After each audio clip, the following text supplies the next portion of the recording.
The young man fell to the ground with a crash after drinking tea with poison. The young lady in turn looked at him intently. She did not show any emotion. As she left, she ordered the knights to deal with the crown prince, and the knights obeyed her order. For the sake of her beloved lover, she committed a sinful act. She walked slowly towards him. She was puzzled because on his orders, she had betrayed the kingdom. The young lady in turn wondered if he was happy now. She understood that now he would become the next king. She wondered if he would love her even more now. The prince looked closely at the young lady and asked how everything went. She looked around the hall in horror and a moment later said that she had dealt with her crown prince. A moment later, the prince laughed wildly throughout the hall. He was very pleased with the lady's action. He looked closely at Ariadne and said with a grin that she had tried well. The lady looked at him embarrassed. He looked at her with a satisfied smile and said that now their time had come. He looked at the young lady with a satisfied smile. She waited to know what he would say. He hugged her tenderly and said that as soon as everything calmed down, he would make her the most noble woman in the entire kingdom. She looked at the prince with a smile on her face and called him. She was very happy because this was exactly what her heart desired. She knew that if only he was happy, she was happy with him, and she was ready to do anything to be with him. 9 years have passed since Cesare successfully carried out a coup d'etat and became regent of the kingdom. All these years, she was by his side, playing the role of the one who managed the internal affairs of the palace. The young lady in turn diligently carried out everything that the former queen had done. Since then, she waited patiently for him every time, hoping that he would soon do what he said. 8 years ago, the ladies were debating whether Ariadne would become the regent's wife, as she was raised on a farm and uneducated. They said that the fact that a girl like her was in the palace as a representative of the capital's aristocracy was considered a disgrace. The lady looked at those present and asked how even the gentlemen planned to get married. Another lady mockingly asked whom he should marry. They did not take the current bride seriously. They said mockingly that of course he shouldn't marry her because it was wrong. They said that he could not do this because she was an illegitimate child. Ariadne in turn knew that he loved her. The ladies discussed the new rumors that were circulating in the kingdom. They mockingly said that the regent was also an illegitimate son. The young lady froze in place from what she heard. They said that the story was about Crown Prince Oudman's cousin because they were half-brothers. Madame mockingly said that such illegitimate children would not receive God's blessing since they were only the fruits of a dirty union. They said he was unfit to be king given his unclean lineage. The young lady, in turn, was not going to tolerate this. She grabbed the lady by the hair in anger. She screamed furiously at her to insult her, rather than Cesare. Ariadne screamed furiously at Madame not to dare to speak so vilely of him. Cesare walked slowly into the room and froze in shock. He looked at them intently and asked what was going on. The young lady in turn blossomed before our eyes and looked at her lover with a joyful smile. The young man froze in shock. He saw what she had done to the countess. Her expression changed because he had not addressed her. He slowly approached the countess and asked if everything was all right with her. Cesare looked at her intently and said that he would help her up. Madame said that the regent had been taught manners unlike that girl. The young lady looked at them with fury. She did not understand why he did not approach her first. She looked at her lover intently as she did not understand why he did this. A moment later, he slowly walked up to her. She froze in place and stared at him. He pulled her towards him angrily and said that this was not the way to behave with the ladies of the capital. He shouted that he needed the support of the aristocrats. He looked at the lady with fury and said that the countess was of more use than someone like her. The young lady in turn froze in shock on the spot. She did not expect to hear such a thing from him. He looked at her with fury and asked if it was possible to allow someone who behaved so rudely to take the place of the regent's wife. As he left, he said that he had told her that she should become a kind and modest lady, whom she would not be ashamed to introduce to society. All this time she tried to comply with this condition in order to achieve what she wanted, but more than 8 years have passed. She was puzzled as she was still his fiancé and nothing more. Cesare looked at the lady intently and said that he was a magnanimous ruler. He said with a grin that for this reason he would take over the power of the deposed crown prince. She asked him not to touch her. Now Cesare kissed her and told her to behave decently. She knew that she needed to try a little more and then he would definitely marry her. She sighed heavily, for this was the only reason she could endure all this. He looked at her intently and said that after thinking for a while he had decided on something. Bathing in the arms of the young lady, he said that he wanted to make Isabella his queen. She froze in shock on the spot. She said with fury that her sister was Alfonso's wife. She cried out that marriage with an invalid widow was blasphemy. He said that this was not true since she had remained chaste throughout their marriage. He asked if she really wanted her sister to spend the rest of her life in a convent. The young lady was in shock. She shouted to the prince that her sister was no longer a virgin, as she had a miscarriage from the crown prince. He shouted furiously that the enemies of women are women, but apparently even among sisters, this rule is no exception. He pushed her away angrily and said that they were still vile creatures. The young lady in turn froze in shock on the spot. She did not expect to hear anything like that from him. She grabbed his clothes and screamed that he himself told her that he loved her. She screamed that he himself told her that he would take her as his wife. Ariadne pounced on him and shouted that he himself told her that they would always be together. He looked at her intently but said nothing. She silently burst into tears, looking at her lover. He sighed heavily and said that it was obvious that she really was a stupid woman and was only getting in his way. He sighed heavily and said that she was not at all a match for the noble Isabella. Ariadne froze in shock. She simply could not believe that he could do this to her. She looked at him furiously and asked if he had been planning this since the crown prince was alive. He laughed, but a moment later said with fury that Isabella had been his from the beginning. He looked at her mockingly and said that the strongest man needs the strongest and most beautiful woman. He sighed heavily and said that, unfortunately, her father had foisted her on him instead of Isabella. He said that it was very humiliating. He looked at the young lady with fury and shouted that she was simply pathetic. Ariadne was in shock. She did not expect to hear anything like this from helplessness. She plopped down on the ground. Crying on the ground, she asked him if she was just a replacement. Cesare looked at her mockingly and said that she was not even worthy of being a replacement. The young lady froze in shock. She was taken aback by his words. Trembling, she looked at him and shouted that she had even taken part in the coup d'état for his sake. She screamed that she had lost her finger for him. She looked at him with fury and screamed that her reputation, her marriage, her life were all for him. She cried out with blazing anger and fury that she had thrown all this at his feet. A moment later, there was a dead silence in the room as they stared at each other. He was furious because he knew perfectly well that she was right, but he still didn't want to have anything to do with her anymore. A moment later, he called the servant and said that it seemed that the miss had completely gone mad.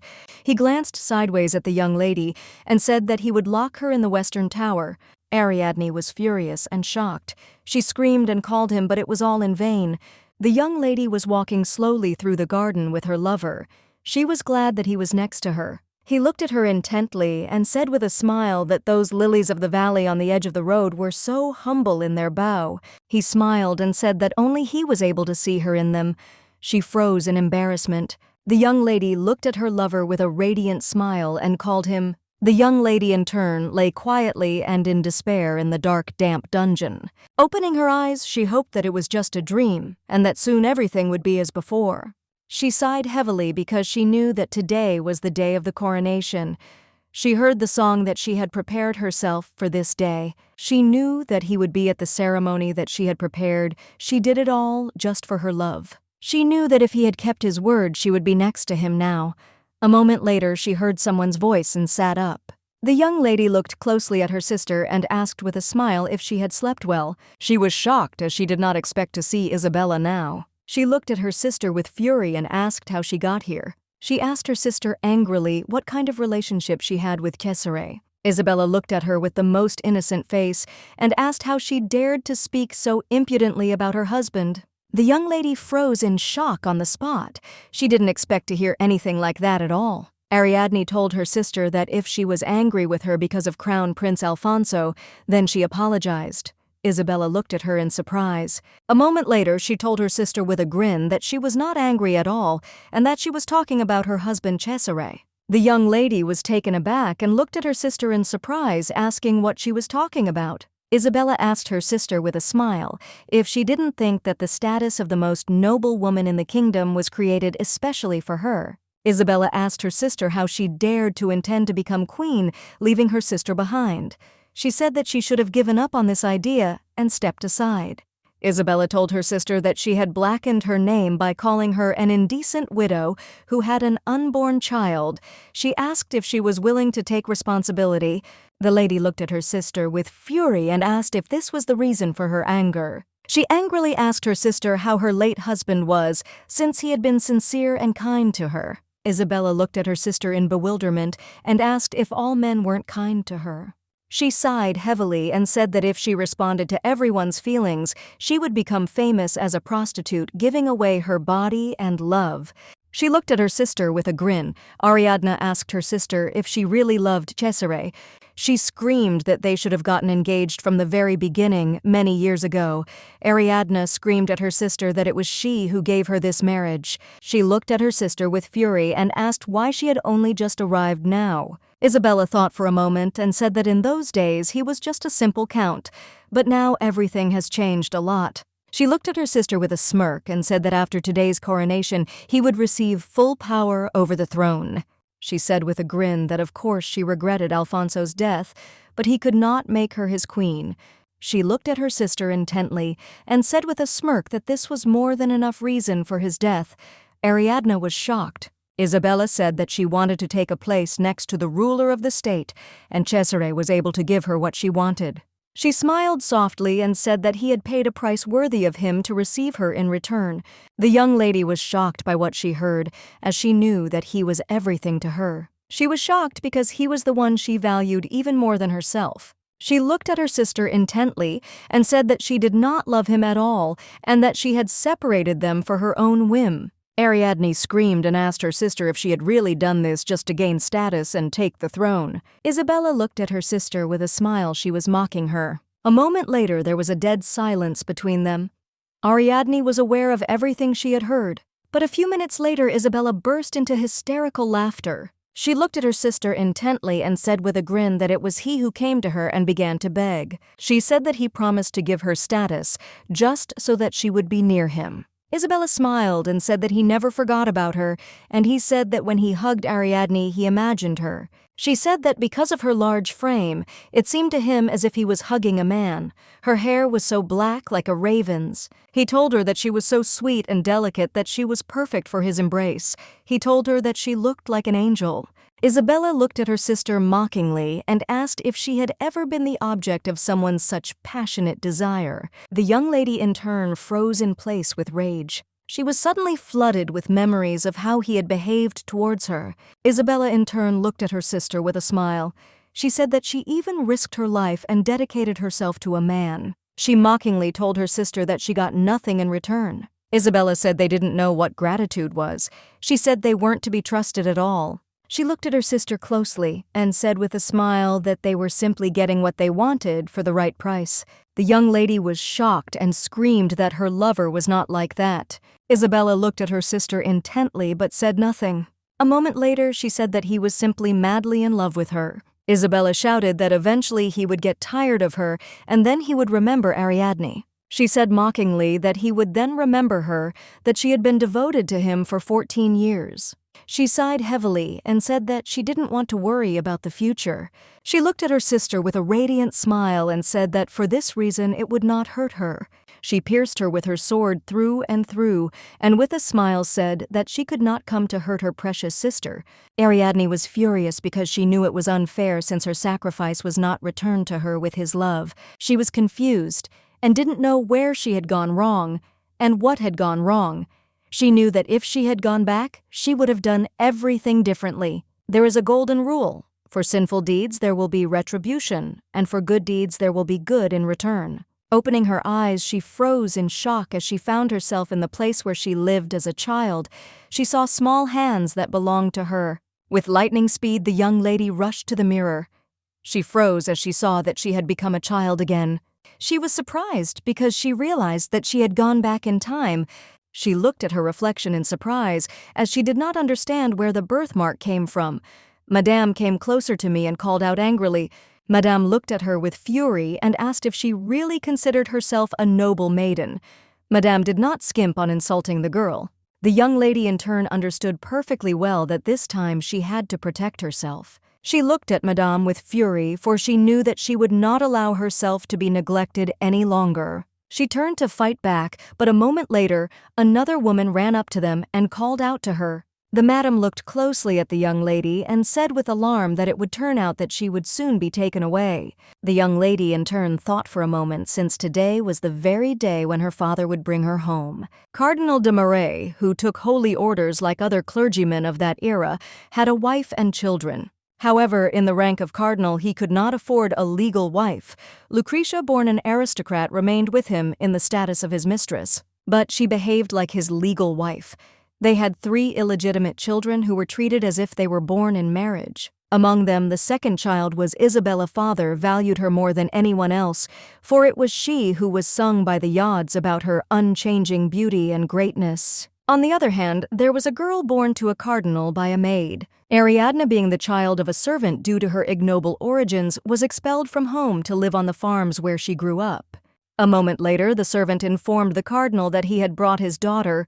The young lady in turn slowly entered the room where everyone was already waiting for her. The cardinal in turn looked intently at the young lady. Ariadne looked at her father with a smile, but he did not reciprocate her feelings. She bowed with a smile and said that she was very glad that he was in good health and that she was immensely happy to meet him for the first time in a long time. He looked at her intently, and a moment later said that the journey here had been difficult for her. He said that she didn't have the opportunity to get a good education, but she still grew up smart, and that was good. She said that she promised him that she would work hard and study more in order to bring glory to their house and not be disgraced in front of her father. Lucretia scornfully told her to try harder. She said that a woman's dignity does not lie in learning and improving. She told the girl to stop messing around and behave like a real woman. The young lady looked at her intently, as she had once thought of her as the perfect representative of the aristocracy, but now she knew that was absurd. In the presence of a father who valued harmony in the family, it was very easy to fall for the trick. She bowed and said that she would try her best to live up to their expectations. She called her madam with a grin, and the young lady in turn expected a response. Lucretia froze in shock. She didn't expect to hear something like that. The cardinal looked at his wife in surprise as he understood that his daughter should not address her like that. She looked at the young lady and said that she was not her madam. Lucretia, with a smirk, told the lady to call her mom. Ariadne, with a cheerful smile, thanked her for being generous and allowing her to call her mother. A moment later, a young lady entered their office and apologized for keeping them waiting. Ariadne froze in shock on the spot. She did not expect to hear a painfully familiar voice. The young lady looked at her sister with a smile and greeted her, and she also said that she was very glad to see her in their family. Ariadne, in turn, stood and trembled. She turned pale from her sister's voice. Isabella smiled and told her sister that if she had any questions or needed help, she could contact her. The young lady, in turn, was taken aback, and her face turned pale. She was not ready to meet her. She knew that she had to pull herself together quickly and not show her weaknesses. She always thought her sister was beautiful and perfect, heavenly light. She always wanted to be closer to her sister, so she always followed in her footsteps. She was puzzled, for she now knew very well that she was gradually fading into its shadow, feeling oppressed. She knew that all this led to the fact that with the same bright smile on her face, she plunged the sword into her back. Ariadne understood perfectly well that now she would not live to please others as in her past life. Isabella looked at the young lady in bewilderment, as she did not understand why she was behaving in such a way. She smiled and extended her hand, saying that they were family, and the lady could call her sister.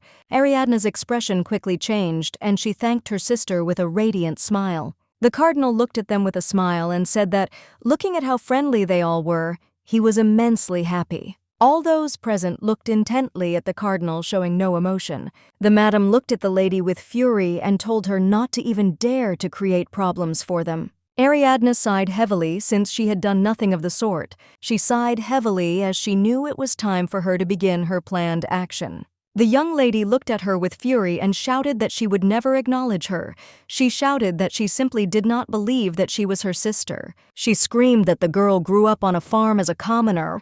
She said that Ariadne was born from exactly the same kind of servant. Ariadne knew that before, in such situations, she would not even allow herself to open her mouth, but now she knew how to pacify her sister. She came closer to the girl and said that she was very sorry. The lady looked at her in bewilderment and asked what she was talking about. Ariadne smiled and said that apparently her mother and father were paying attention only to Isabella. The young lady in turn froze in shock as she did not expect to hear such a thing. A moment later, she looked at Ariadne with fury and asked what she knew. She screamed that the girl didn't know at all.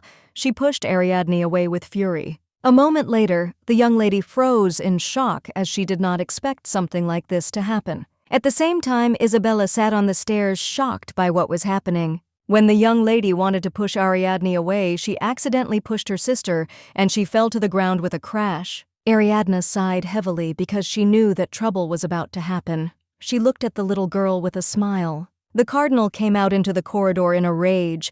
He was confused and did not understand where the noise was coming from. He did not understand what had happened and who was to blame. The young lady, trembling with fear, looked at her father and said that she did not mean it at all. A moment later, she shouted that Ariadne had done all this. The cardinal was in shock. He shouted to his daughter that she had just returned to her family and was already cooking something like this. The young lady, in turn, looked at Ariadne with a grin.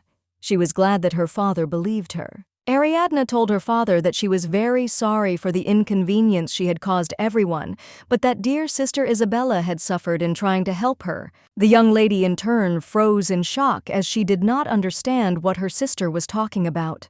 Ariadne sighed heavily and told her father that she was very sorry that she fell down the stairs. She said that Arabella got carried away and just wanted to push her. The cardinal froze in shock. He looked intently at his daughter and asked what she was talking about. Arabella was in shock. She screamed that nothing like that happened. Arabella screamed that Sister Isabella wasn't going to help her. She was just there. Ariadne said that despite the lack of proper education, she had no right to lie to her father. She looked at her father intently and said that if he didn't believe her, he could ask Isabella. Isabella in turn froze in surprise, but she did not know what to answer. Everyone looked at Isabella intently, waiting to hear what she would say. Ariadne looked at her sister intently as she wanted her to answer as she usually did. Ariadne was confident that her sister would do everything as needed. Isabella looked at her father closely and said with a radiant smile that Arabella had just been playing around with them for a bit. She asked her father not to scold her little sister. Ariadne looked at her intently as it was expected. She understood perfectly well that Isabella simply could not miss her chance, which would allow her to present herself as the ideal sister in the eyes of her father. Arabella was shocked. She ran to her sister and called her. Isabella looked at her sister with a smile and said that everyone has the right to make mistakes. She asked Arabella to be more careful next time. The young lady in turn froze in shock on the spot.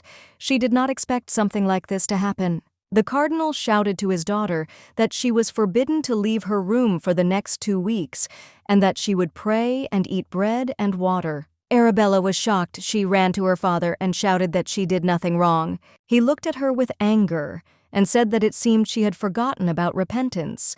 He extended her punishment to 3 weeks. Arabella was in shock. She screamed and called for her father, but it was all in vain. As he was leaving, the cardinal called his wife.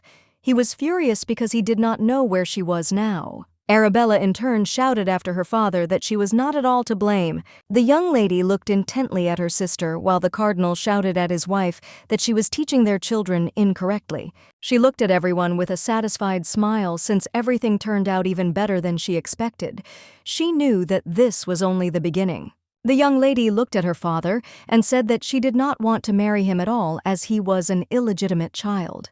She said her father always said that only she had the power to bring glory to the good name of their family. She looked at her father intently and said that being a simple countess, she could not become the most noble in the kingdom. The cardinal sighed heavily and said that he knew this despite the fact that he was called the prince's cousin. He sighed heavily and said that the count was still the king's bastard. He said that he also did not want to marry his daughter off to some bastard. The lady looked at her daughter with a smile as she was glad that her husband agreed with them. She looked intently at her husband and said that his mate should be another illegitimate one. She said with a smile that that's why they should take a closer look at Ariadne. He looked at his wife in surprise and asked what she was talking about. She smiled and said that the girl was born from his carnal pleasure with her maid. Perhaps now her mother is forgotten by everyone and runs a farm. The cardinal thought for a moment, but a few minutes later he said with a grin that this was a very good option. The young lady thought for a moment, for she knew that if everything went on as before, it meant that she had been called to this house for only one reason. She sighed heavily, knowing that she could not repeat the mistakes of the past. She was puzzled and did not know how best to act in this situation. She wondered how to avoid the engagement to Cesare. She wondered whether she should marry someone else or earn some money and run away. She knew that her family would not allow her to marry of her own free will. And she could not get rich, since this is only possible for aristocratic men. She knew she wouldn't have a nice ending where he loved her. She understood perfectly well that they would not be happy together for the rest of their days. She knew that now she would not naively soar in stupid fantasies. She really wanted him to pay for all his sins. A moment later, a maid entered her room and opened the door with a bang. Passing by the lady, she said that she had brought her clothes. She knew that this servant was Isabella's henchman. She looked at the lady with disdain and told her to change her clothes and go to dinner. Ariadne asked the maid if she had a lot of work. Maletta said that it was exactly like that. The lady asked if she would help her change her clothes. Maletta looked at the lady with a smirk, and a moment later said that she was not a child. She asked if the lady could not manage on her own. Maletta said with disdain that she used to change her clothes on the farm every day by herself. As she was leaving, she quietly said that the girl had only just arrived and was already pretending to be a lady. The young lady pulled the maid away with lightning speed and slapped her across the face with fury. She looked at the maid with fury and said that she should know her place so as not to allow such behavior in the future. The maid was in shock. Her cheek hurt from the blow. The maid looked at the young lady with fury and shouted that she too was born a servant. Maletta asked Ariadne angrily if that didn't mean they were on the same level. She shouted that frankly speaking the cardinal had risen to a high position while being an orphan, so the lady was not even half an aristocrat. She looked at the lady with disdain and said that if the cardinal liked her tomorrow, she could easily give him the same child. The young lady in turn did not tolerate this. She struck the maid again with rage, and she fell to the ground with a crash. Ariadne looked at the maid and said that she would still pay for her mistake and for insulting her father. She looked at her with fury and told her to watch her language in future. Ariadne told the maid to leave the room immediately. The maid was shocked. She did not expect this. A moment later, she ran out of the room in a hurry. The lady in turn understood perfectly well that there was meaning in the maid's words. She knew that everything depended only on her father. She no longer wanted to make the mistake of trusting her life to one man. She knew that she needed an assistant in order to become stronger. A moment later, they burst into her room. Lucretia called out to the young lady with fury. She looked at the girl with fury and asked how she dared to raise her hand against their maid. The maid said that she was laying out her clothes when she suddenly raised her hand to her. The madam was furious and screamed that this was simply brutality. She screamed that the girl simply had a disgusting nature. The young lady in turn bowed low and called her mother. She sighed heavily and said that the maid had insulted her and her father behind her back, and she had no choice but to show her her place. The madam looked at the young lady with fury and asked what she was talking about. Ariadne said that the maid told her that her father, without shame, raised all the illegitimate children as heirs to the aristocracy. The maid was taken aback and, looking at Madame, said that everything was not like that at all. She shouted that they were all of noble blood, and she did not dare to say such a thing. Ariadne said that the maid disrespected her father as a commoner. She said that her sisters were of noble birth, having inherited their mother's blood, and that she did not need to be served since she was born of a maid. She knew that although Madame was pleased to hear such speeches, she would not leave it without attention. Ariadne said that the maid added something else. She said that if her father liked her and gave birth to a child from him, then he would be of the same status as her. She said that the maid said that for this reason she could treat her as she pleased. Lucretia was furious. She angrily grabbed the maid by the hair and asked how she dared to look at a strange man. She said that she would get a spanking. The maid was shocked. She asked the madam to believe her. Madam looked at I and said that if she ever found herself in such a situation again, she should immediately tell her everything. She looked at her and said that you can't hit a servant without warning. The young lady bowed and asked Madame's forgiveness as she had not thought. She said that as a sign of repentance they should allow her to go to the ran-by charity home for a few days. Madame was shocked. She did not expect to hear something like that at all. Lady smiled and asked to let the maid go with her. She smiled and said that because of her ignorance, she could not take the true path and she would take her with her and convert her to religion. The lady looked at the girl in surprise and said that although she was right, that place was very bad. Isabella looked at the young lady closely and asked with a smile if she would like to go away for 5 days. Isabella smiled and said that the longer she was there, the more deeply she would understand all her guilt. The young lady said with a smile that her sister was right, and she would do better to go there for 5 days. Sometime later, they finally arrived at the place. The young lady in turn froze in shock when she saw the terrible picture. The maid trembled with fear. She looked closely at the ran-by charity house. She sighed heavily and looked around carefully as everything was as she had expected. She looked at everyone present with a smirk as she knew that this place would suit her plan perfectly. Leo III's wife, Queen Margaret, founded the Rambouillet Charity House to help the poor, but the allocated budget to help everyone in need was of course not enough. For this reason, they simply began to die due to lack of funds. The young lady glanced sideways at the maid as she was more agitated. A moment later, she called the maid who flinched and looked at her intently. She smiled and said that for the next few days it would be just the two of them here, and Sister Isabella would not be able to help them. She told the maid that if she had stood up for her when her mother ordered her to be flogged, she might have escaped the punishment. Ariadne looked at the maid with a grin and said that she was just a poor thing. The maid turned away from the young lady in anger. She said nothing to her. The young lady in turn looked intently at the maid. She knew that they had to go to where all the dispossessed gathered. The reason why the maid was next to her now was because she wanted to completely subjugate her. She looked closely at everyone present as she thought that this place would be perfect. She learned that poor people who were dying gathered here. She knew that they would definitely spend time here. A moment later, the little girl called out to her sister. The young lady froze in surprise and the maid trembled with fear. The lady turned around and looked intently at the maid. She asked if she saw. The maid looked at the lady in bewilderment and asked what she was talking about. She came closer to her and asked if she saw that little girl with fiery hair. The maid asked the lady what she meant by that. She came closer to her and quietly whispered in her ear with a grin that this was her sister. Ariadne told the maid that if she did not listen to her, she would leave her here. She said with a grin that then she and her sister would die here in agony. The maid, trembling with fear, said that she did not understand at all what the lady was talking about. She said that she had already admitted her guilt. Ariadne saw that the maid was very frightened. She asked the maid if she really thought she was lying. She looked at the maid with cold fury and told her to answer her immediately. She touched her fury to her face. The lady looked closely at the young girls and said that she could only take one person with her. She looked closely at the girls and asked which of the two was smarter and more diligent. The girl looked at the lady and said that they had grown up together since childhood.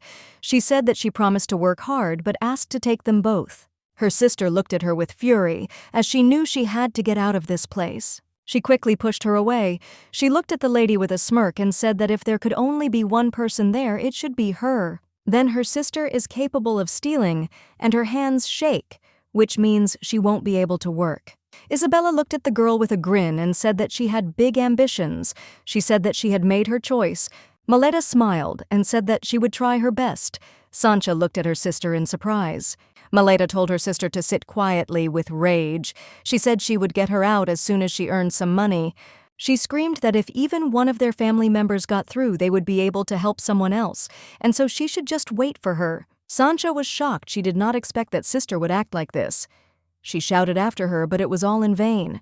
The young lady in turn froze in shock on the spot. The maid called out to her mistress in surprise. She hurried up to the lady and asked if she was all right, as for a moment she seemed to be dumbfounded. Ariadne was in shock and did not understand what she had just seen. She wondered if this was the sister's past. She was furious because she knew she had to check it out.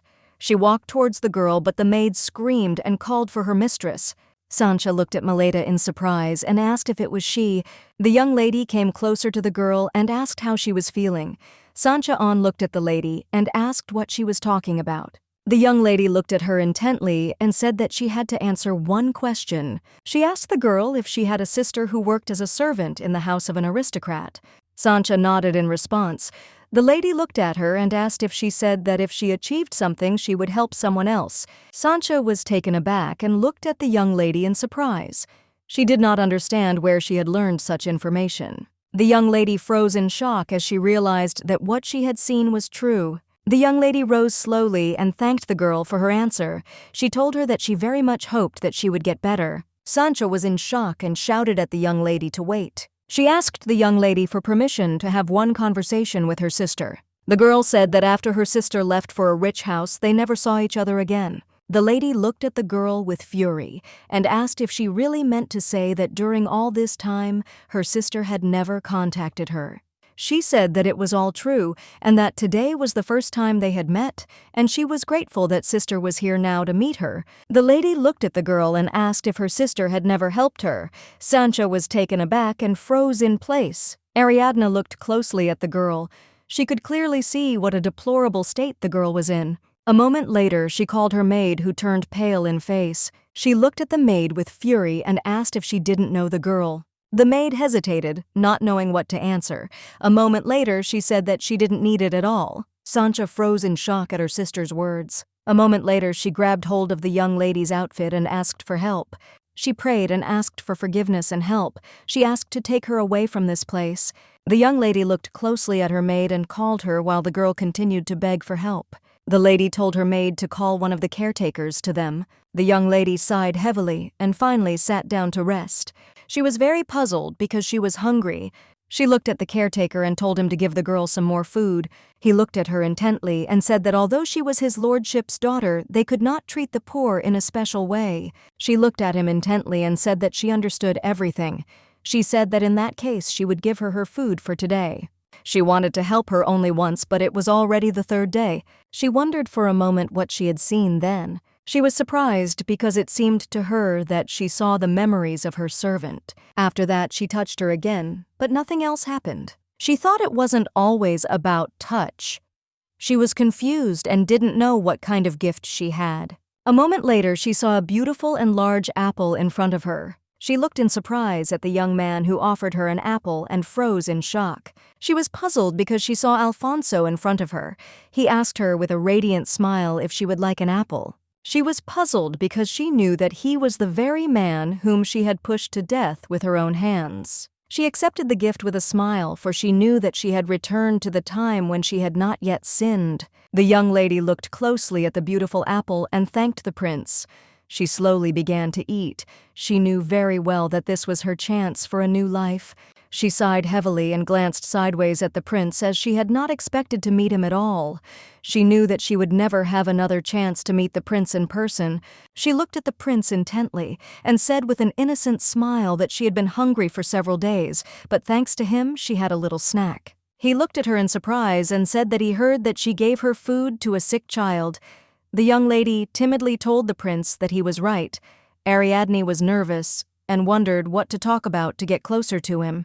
The prince looked closely at the young lady and said that she was truly amazing. Ariadne in turn froze in surprise, but a moment later she looked at the prince with a smile. He sighed heavily and said that he probably couldn't give up his food. She smiled shyly and said that she couldn't either. She smiled and said that the bread here was not very tasty, so she gave in, and if they fed her better, she would hardly have done so. He asked in surprise if the bread was really not tasty. She sighed heavily and said that there was neither milk nor butter in it. Ariadne looked at the prince intently and said that she could only taste wheat and salt.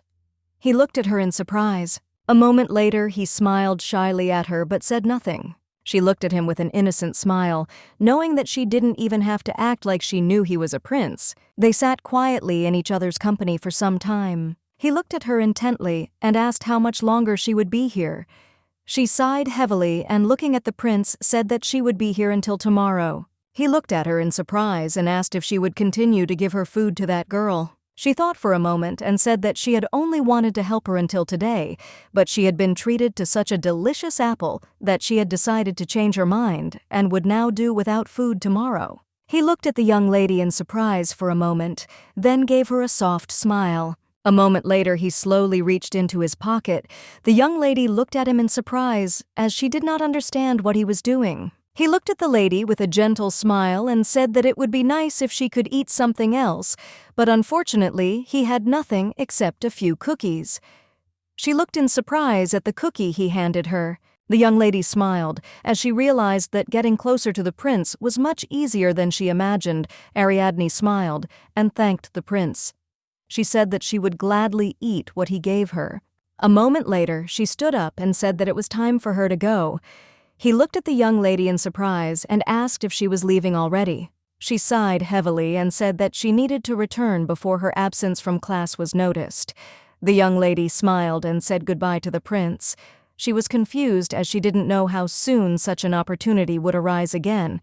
But she was very glad that she had a chance to meet the prince, and they were able to talk to each other freely. She knew that she had to leave behind a slight trace of regret. A moment later, the prince, looking at the young lady, asked her to stop. He smiled and said that he would like to know her name. The young lady looked at the prince in surprise, as she did not expect him to ask such a question. A moment later, she said her name with a radiant smile. The prince in turn looked at the young lady with embarrassment. He was struck by her radiant smile. Some time later, she returned to her house.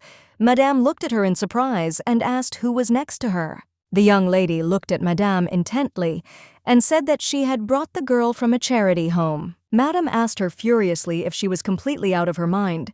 She was furious and asked Ariadne who she was to make decisions about hiring servants. Madame shouted at her that she apologized in words, but in reality she continued to do whatever she wanted. A moment later, the young lady bowed to her mother and, holding out the handkerchief, told her to look at it. The lady shouted furiously at the girl that she would not be able to fool her. Isabella pushed her mother away and quickly ran to her sister after seeing the handkerchief and the initials on it.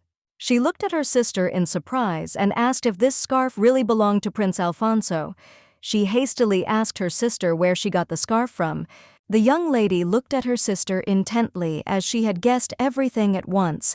She said that she and the prince had met there by chance. The charity house was under the patronage of the queen. It must have been a planned visit by the prince. She sighed heavily and said that since she had expressed a desire to take care of this girl, the prince had decided that she would take her into her house and give her work, and since he knew about the good deeds of the cardinal, he had given her his handkerchief as a token of his gratitude. The young lady in turn said that if she refused to accept the gift, she would be tarnishing her father's honor. Of course, this was all a pure lie. The madam looked at her with fury and asked if, since the prince had told her so, it meant she could ignore the mistress of the house. The madam asked with fury if she had really decided to bring a ragamuffin into the house to mock her. The madam screamed furiously at the girl to throw the ragamuffin out the door immediately. She quickly pushed the young lady and shouted at her to clean up with her. Adriana was a little puzzled, as the madam was very stubborn. She knew that if the girl was thrown out now, everything would be difficult, but Madame in turn did not stop screaming. She wanted them both to go away. Isabella in turn looked intently at her mother and shouted that she wanted to go there too. The lady looked at her daughter in surprise and asked what she was talking about. She came closer to her daughter and quickly hit her on the back. She shouted that there was no place for people like her. She shouted that tea parties were for meeting the prince. Isabella looked at her mother and said that she agreed with her to go there. She quickly shouted to her mother that in that case the girl would stay with them. Madame was in shock and did not understand what her daughter was talking about. Isabella looked at her mother intently and cried out excitedly that when they met the prince, they would need to have a conversation about something. She screamed that her father would not allow her to meet the prince, and they needed to think about everything in advance. The young lady in turn was very happy because she understood that everything had become much easier thanks to stupid Isabella. She was happy because she understood that now the young girl would be able to serve in their house, and she also later wanted to make her her personal maid. A moment later, Isabella took the handkerchief from the young lady with a smirk. As she left, she told her sister that she had done a good job. The young lady in turn was furious but knew that she should not stop her sister. She sighed heavily as she realized that her life was still the same as before. Something was given to her and something was taken away. A moment later, the young girl called out to her mistress and thanked her for saving her. Sancha looked at the young lady intently and said that she would definitely repay her for this. The young lady in turn froze in place. She did not expect to hear such a thing at all. But a moment later, she smiled and stroked the young girl's head and thanked her. A few days later, the young lady was leisurely strolling through the estate. Isabella looked at her mother in surprise and asked why the queen had invited them so suddenly. Madame smiled and said that perhaps having heard of their beautiful Isabella, she wanted to see her. The young lady asked her mother with a smile if the prince would be there. She said that she thought she should take a handkerchief with her. The young lady in turn looked at them with fury as she was disgusted by their conversations. She wondered for a moment if they had been invited to the palace in their past life. She slowly entered the room and saw the maids. The maid looked at the young lady intently and said with disdain that Madame had ordered her to be collected for the exit. Sancha looked at the young lady with an innocent smile and said that a carriage had arrived from the royal palace. She smiled and said that they were informed that she was supposed to be there. The young lady was surprised. She didn't expect to hear such a thing. She sighed heavily as she now realized that she was going to the palace with her stepmother and sister. She looked closely at the outfit that was on the bed. The young lady in turn looked at them with a grin as a plan had already formed in her head. She slowly walked up to her maid and said that she should play dress-up with her. The maid looked at the young lady in surprise as she did not understand what was being discussed. According to the Holy Scriptures, Yesakgan the saint sacrificed himself twice. The first time he was branded by the people and died alone. However, the miracle of the resurrection was revealed. The sacrifice was made for the salvation of the people. Having descended from God's punishment to the mainland only after this did Yesakgan become worthy of human veneration. Although the aristocracy of San Carlo was closer to the Mass, his final fate. Today, the liturgy was filled with the words of the first sacrifice. The service was conducted in the native language of Queen Margaret, which comes from the kingdom of Caligo. Isabella and her mother sat quietly and looked at everyone present in bewilderment as they could not make out a word. The young lady in turn understood perfectly well that no one would think that about them. In fact, neither Lucretia, who had abandoned her studies in the language of Caligo, nor Isabella, who had just begun to study it, understood anything. A moment later, the young lady looked intently at the woman who sat not far from her. She looked at her intently, for she knew it was Queen Margaret. In her past life, she had seen this image only in portraits which were unable to convey the noble aura surrounding her. After finishing the prayer, Ariadne quietly said the words of the prayer, and Isabella in turn loudly finished the prayer with a smile, and everyone looked at her intently. Everyone looked at the young lady in surprise, but she only smiled her innocent smile. Isabella said with a smile that she was grateful that the queen personally invited them to the service of Yesakgan's sacrifice, because she really liked that part. The madam smiled as she looked at her daughter and said that it seemed that studying the language was doing her good. She smiled and asked her daughter what she liked most.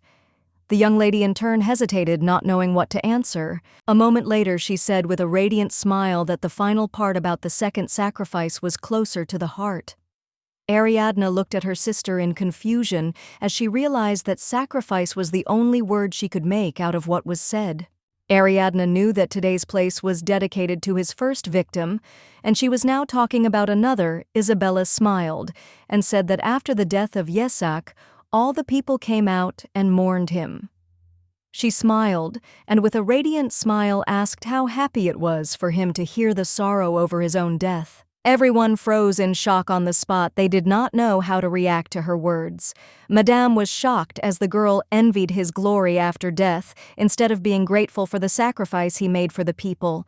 Her friend was surprised and wondered how old the girl was, that she was behaving so immaturely. The young lady in turn was very happy because she knew that they would remember all this. She understood perfectly well that now the cardinal's family would have a bad reputation. She smiled and said that she could relate to Yesakgan's courage. She said that he was simply amazing. With tears in her eyes, she said that he must have been very afraid to die. Everyone looked closely at the young lady as they saw that she was very young, looked but already very good-natured. They said that her faith in God was strong. Ariadne sighed heavily. She knew that this should be enough to stop the rumors about the promiscuity of the cardinal's family. Madame looked closely at everyone present and with a smile told them all to go into the small hall as tea would soon begin. The queen thought for a moment. A few minutes later, she said that the second daughter also understood the language of Caligo well. All those present looked intently at the new guests. Madame informed everyone present that members of Cardinal de Moret's family had arrived. The queen looked at them intently and said that she had seen them at Mass. She was very glad that they had come to tea, and she also said that they might sit down. Madame looked at Miss Isabella and said with a smile that she had a very beautiful dress. Ariadne looked closely at the lady as she was surprised and did not expect to meet her here. She remembered how, in her past life, she had a shuffle with the Countess. The Countess looked at the lady with a smile and asked who had sewn the outfit for her. Isabella showed off her outfit with a radiant smile and said that it was the work of their family dressmaker. The Countess smiled and said that she seemed to have golden hands, and she even felt a little sorry since she wanted to use the services of such a talented dressmaker. Lucretia smiled and said that she could turn to their workers since they were always happy to meet the Countess in their house. The Countess looked at Madame with a grin. She said with a grin that she thought the dressmaker had not yet finished sewing the outfit for her second daughter. For this reason, she did not want to add extra work to her yet. The Countess looked at Madame and said that considering how different the appearance of the second daughters was, and considering how uneducated the first had shown herself to be, the elder daughter was not up to the mark. The Countess told Madame that while in an illegal marriage, she continued to care only for her eldest daughter. However, a virtuous spouse must care for all children, and anything else is unacceptable. The Countess looked at them intently and said that the girl was not guilty of anything.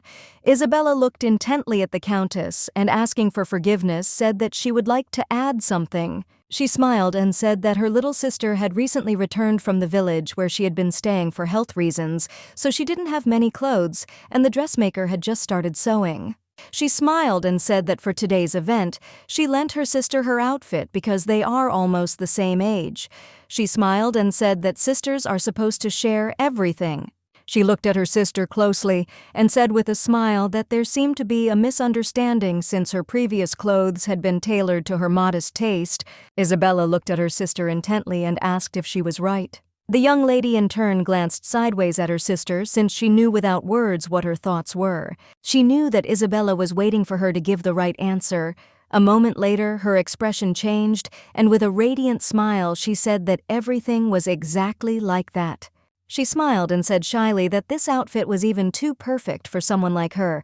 She slowly stood up and showed off her exquisite outfit. All the ladies present froze in shock. She twirled around in front of everyone with a radiant smile and said that she didn't know at all that this dress was for her sister, but she really liked it. Everyone was surprised and shocked when they saw the dirty hem of the dress. She really wanted to show them something, and for that reason she needed to stand up to her full height.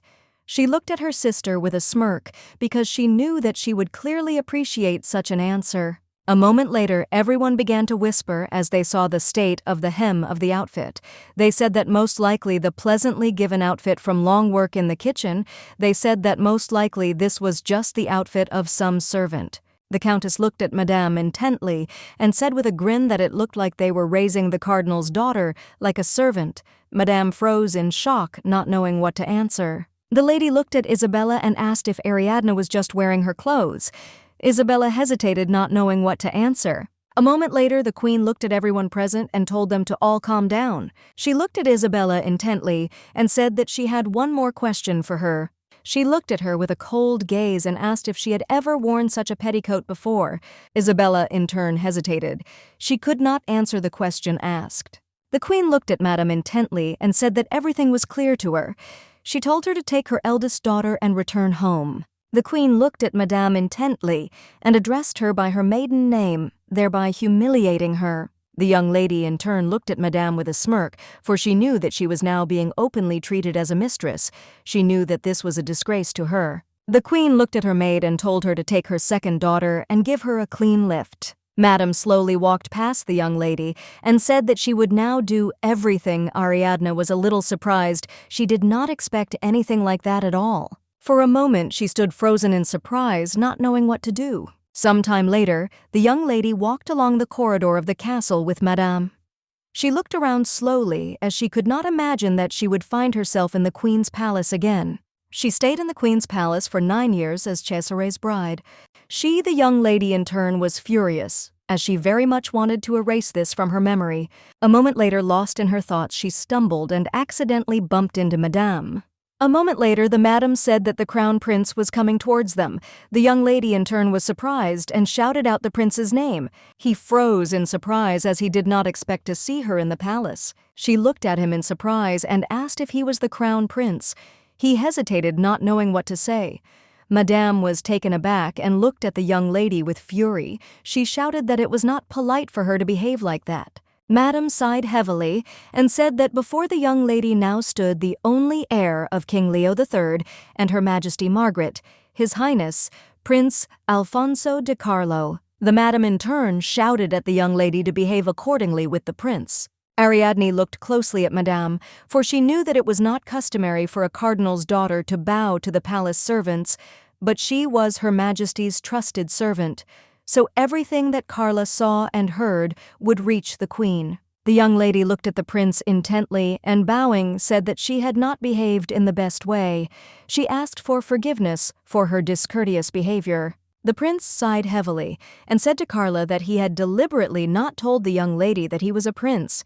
He had said that the young lady was simply his friend. The lady was shocked. She looked closely at the prince and asked what he was talking about. She did not understand what kind of friendship he was talking about. She shouted that this was simply unacceptable. The prince looked at her intently and asked if someone who received him without knowing his status could not be his friend. She shouted that people belong to different levels of society, depending on their status for a reason, and accordingly everyone's intentions and characters are different, and for this reason, he should not forget about his place. The prince in turn sulked and turned away from her. She saw that he was not yet a grateful child, and it was enough for her to just look at his displeased expression. The young lady in turn knew that even the most exemplary gentleman during his period of maturity cannot resist his desires. She looked at him in surprise as he smiled back at her. A moment later, he grabbed her hand with a smile and shouted that they should run. Madame was in shock. She shouted at the prince to stop. She did not understand where they were going. The young lady in turn was very surprised but still followed the prince. Sometime later, they stopped in the park. The prince in turn looked around intently. He was taken aback when he realized that he was holding the young lady's hand. He quickly let go of her.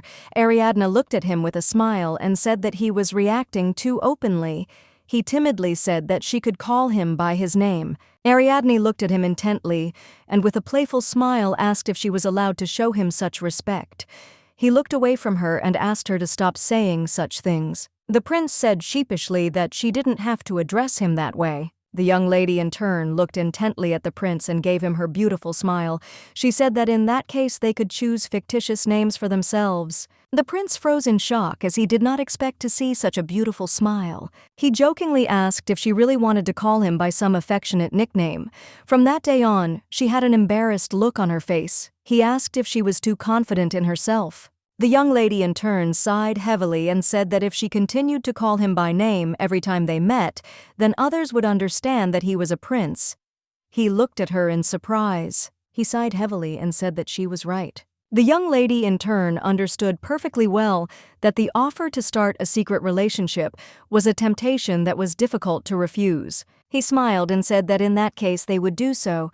Ariadne smiled and asked if it was true. For some time they went through different nicknames, but in turn the prince was a little overboard. She looked at the prince intently as she was shocked that he didn't even object. A moment later she took his hand with a smile and traced a name on his palm. The prince was very surprised and at the same time embarrassed. A moment later he sighed heavily and said that there was something he had not told. She looked at him in surprise and asked what he was talking about. The prince sighed heavily and said that the queen had called her to them today because of him. He said sadly that she had been informed that they had met at the charity house. The prince said puzzled that whoever he met and whomever he saw, they told his mother about everything. He looked closely at the young lady and said that the most surprising thing was that it was the story about her that had attracted his mother's attention. She looked closely at the prince, as she had previously thought that he was not so attentive to his surroundings. She was amazed at how well the prince was aware of what was happening around him. She looked closely at the prince as everything was becoming very interesting. The prince sighed heavily and said with sadness in his voice that of course he understood that his mother was doing this out of concern for him. However, sometimes this concern choked him from within. He sighed heavily but did not say it. A moment later, his face changed, and he looked intently at the young lady. He smiled a timid smile and said that he was talking too much about himself. He suggested that she talk about something else. The lady slowly moved towards him and gently stroked his head. He froze in surprise as he had not expected such a thing from her at all. Ariadne looked at the prince intently or said, breathing heavily, that it must be very difficult. Ariadne smiled and said that they were probably already looking for her, and if she did not return now, she would be reprimanded. She smiled and said that the queen said that she would give her other clothes. A moment later, she said she had to leave already. The prince in turn did not answer the young lady. He was embarrassed by her behavior. Madame screamed in her residence with indignation. She was furious because they addressed her as the cardinal's mistress, right in public. She furiously beat everything that came into her hands. She was puzzled and did not understand how they dared to insult her so. She screamed that they were just filthy scum and from the kingdom of Caligo. Ariadne in turn looked intently at Madame and at how she was destroying her room. A moment later, she walked slowly up to her and said that she was back calling her mother. Madame looked at her with fury and asked if she really thought that she was her mother, and she was allowed to call her that. She screamed furiously at Ariadne and told her to immediately admit that she had deliberately soiled her dress. The lady in turn looked at Madame with fury, as was expected from her. She bowed and said that she could not do such a thing and that she had no other clothes except this one. Madame angrily asked her who was responsible for this outfit. Madame screamed at the servants to search her room and find the real petticoat. Ariadne in turn mocked Madame as she was furious, but she knew that even if her room was turned upside down, she would not find anything. She looked at Madame intently, knowing that she had to think quickly of a way to silence her this time. A moment later, the maid screamed and called Madame. Ariadne turned around with fury and looked at Maletta. The maid looked at Madame intently and shouted that she knew who was to blame for this situation. Everyone looked at her intently. The young lady in turn looked warily at the maid as she had completely forgotten that she needed to take care of Mallet's silence. Maletta screamed furiously and blamed her sister for this situation. Sancha. In shock, she looked at the young lady in fear. The madam furiously attacked the maid and, grabbing her by the hair, asked if it was really she who decided to steal the petticoat. The maid was shocked and screamed that she had not done it. Maletta, a few minutes later, ran to Madame with a smile on her face and holding a petticoat in her hands. She shouted that it was in her things. The young lady of the university was in her turn furious as she had managed to avoid suspicion that it was she who had brought shame on Lucretia in front of everyone. The madam angrily struck the maid in the face and she fell to the ground with a crash. Ariadne, in turn, froze in shock on the spot. She remembered how the maid told her that she would definitely repay her for her kindness.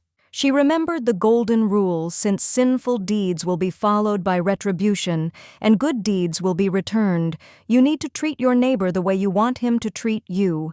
She was angry and regretted the betrayal she had suffered, but she neglected others for the sake of her own gain. The young lady was shocked as she realized that only she could hear these words. The madam looked at the maid with fury and shouted that she was just an ungrateful bitch. A pen fell into her hand and she waved it. She wanted to hit the maid with the tip of her pen in rage. Ariadne shouted at Madame not to do it. The maid froze in horror. Madame struck the blow with fury. The maid opened her eyes in bewilderment as she did not understand what was happening. She did not feel any pain from the blow, but she knew that Madame had struck it. Ariadne in turn screamed in pain. The maid was surprised since she did not expect such a thing from her mistress. A moment later, the maid was taken aback. She screamed at her mistress. Why did she do such a thing? She was in shock because her mistress had a large wound on her shoulder. Ariadne looked closely at her maid and told her to tell them the truth, that it was she who ordered her to do this. Sancha looked at her mistress with tears in her eyes and, taking her hand, shook her head. She didn't want to do this at all. The young lady was shocked. She didn't expect this from the maid. The lady looked at the girl with fury and asked if she had really decided to make fun of her now. A moment later, the cardinal entered the room. He was surprised and did not understand what was happening. He did not understand why there was so much noise in the room. He looked at everyone present with fury and asked how they dared to do such a thing in his house. Madame looked at him with fury and asked why he had only come now. She was asking him if he knew what had happened to her today. The young lady in turn took the maid by the arm and quickly left them. She returned to the room with lightning speed while the cardinal and Madame were quarreling. The young lady looked at her maid and called her Sancha, trembling with fear, looked at her mistress and said that she had a wound on her shoulder. She said that she needed to apply the ointment quickly. Ariadne looked at the maid intently and said that she should have told the truth since it was her fault. Ariadne was surprised and did not understand why her maid acted in such a way. Sancha looked intently at her mistress and with a gentle smile said that it was all because she saved her life. She looked at the young lady and said with a soft smile that she was her benefactor and she would definitely repay her for everything and she would always be on her side. Ariadne was very surprised by her words because she knew that she was not needed by her family.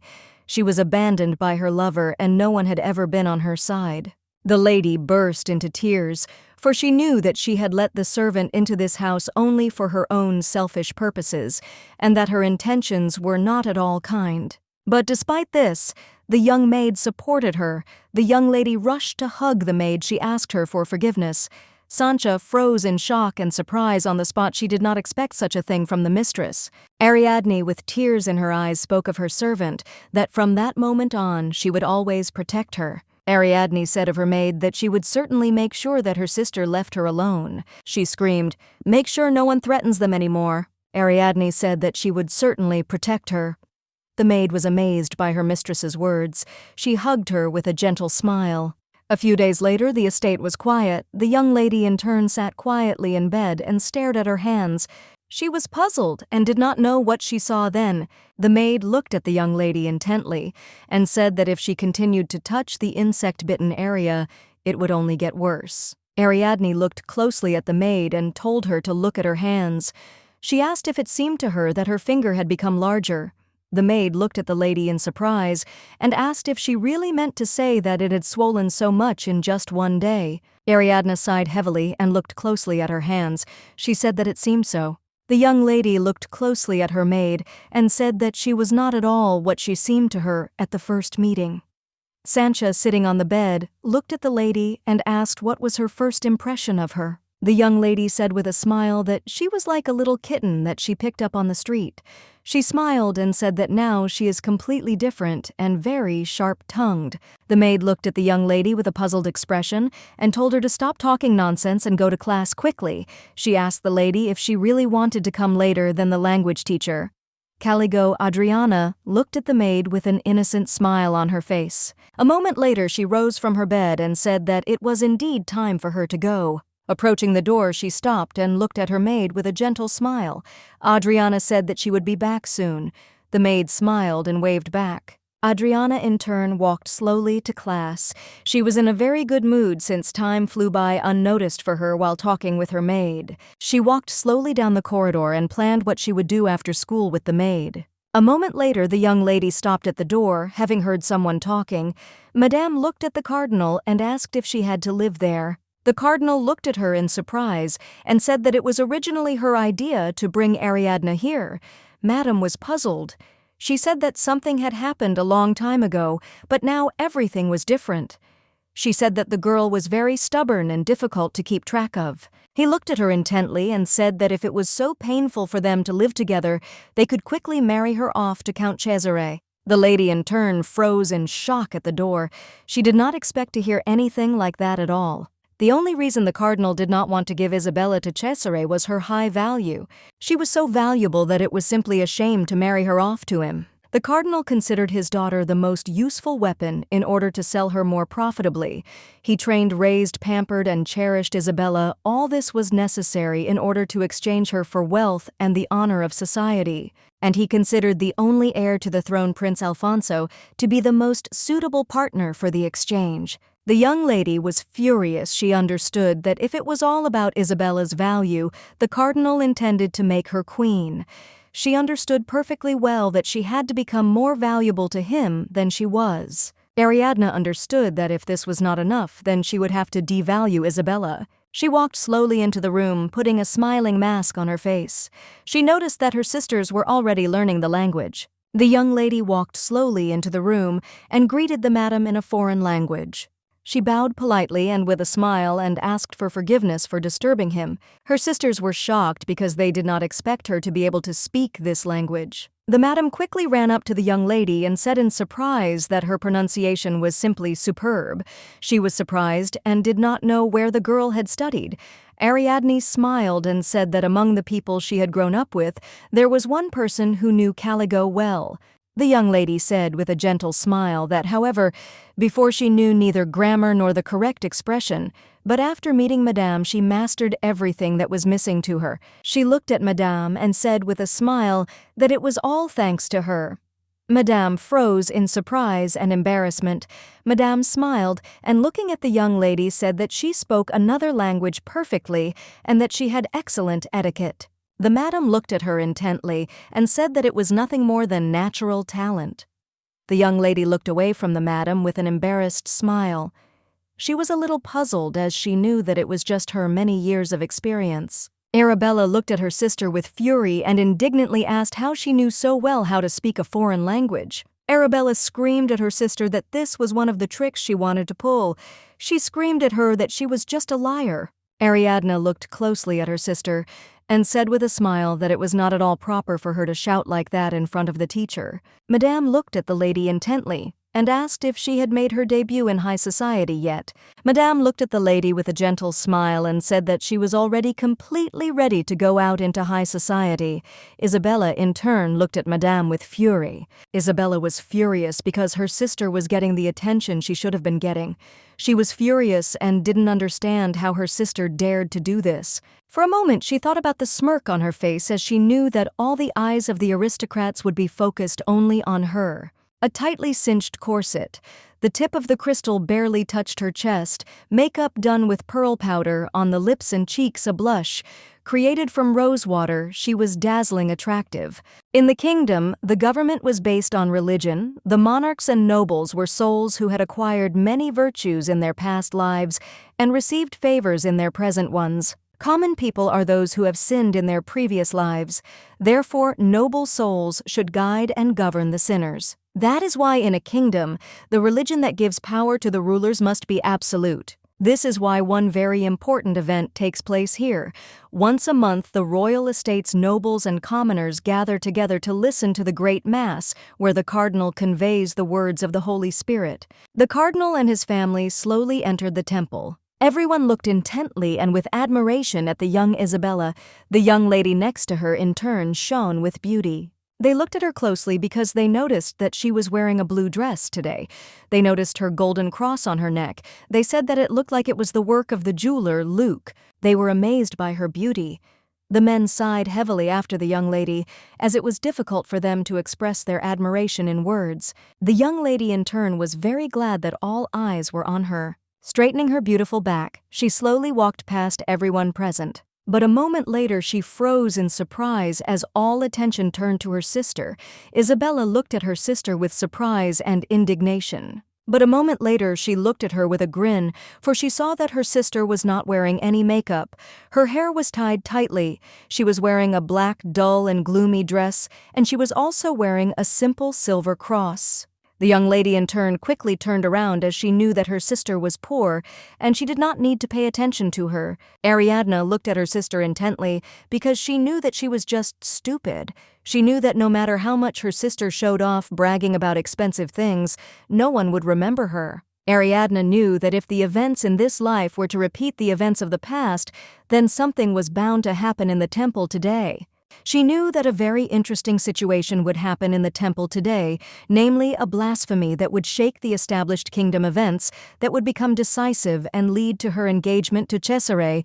It was the king of Estrus, Leo III, who then saved the cardinal who had fallen into trouble because of this incident, after which His Majesty made the cardinal offers as payment for his help. He looked at the cardinal intently and told him to become a force for his illegitimate son who had no power. This is how the illegitimate son of the ruler of the kingdom got involved with a useless woman like her. She knew that if she couldn't change the past from this moment on, then she would have to marry Cesare again, and everything would repeat itself for her. The young lady in turn prayed furiously and asked God to make the events of the past repeat themselves again. For some time the young man looked intently at the young lady. He looked at Isabella with a smirk as he saw that she was the perfect fit for him.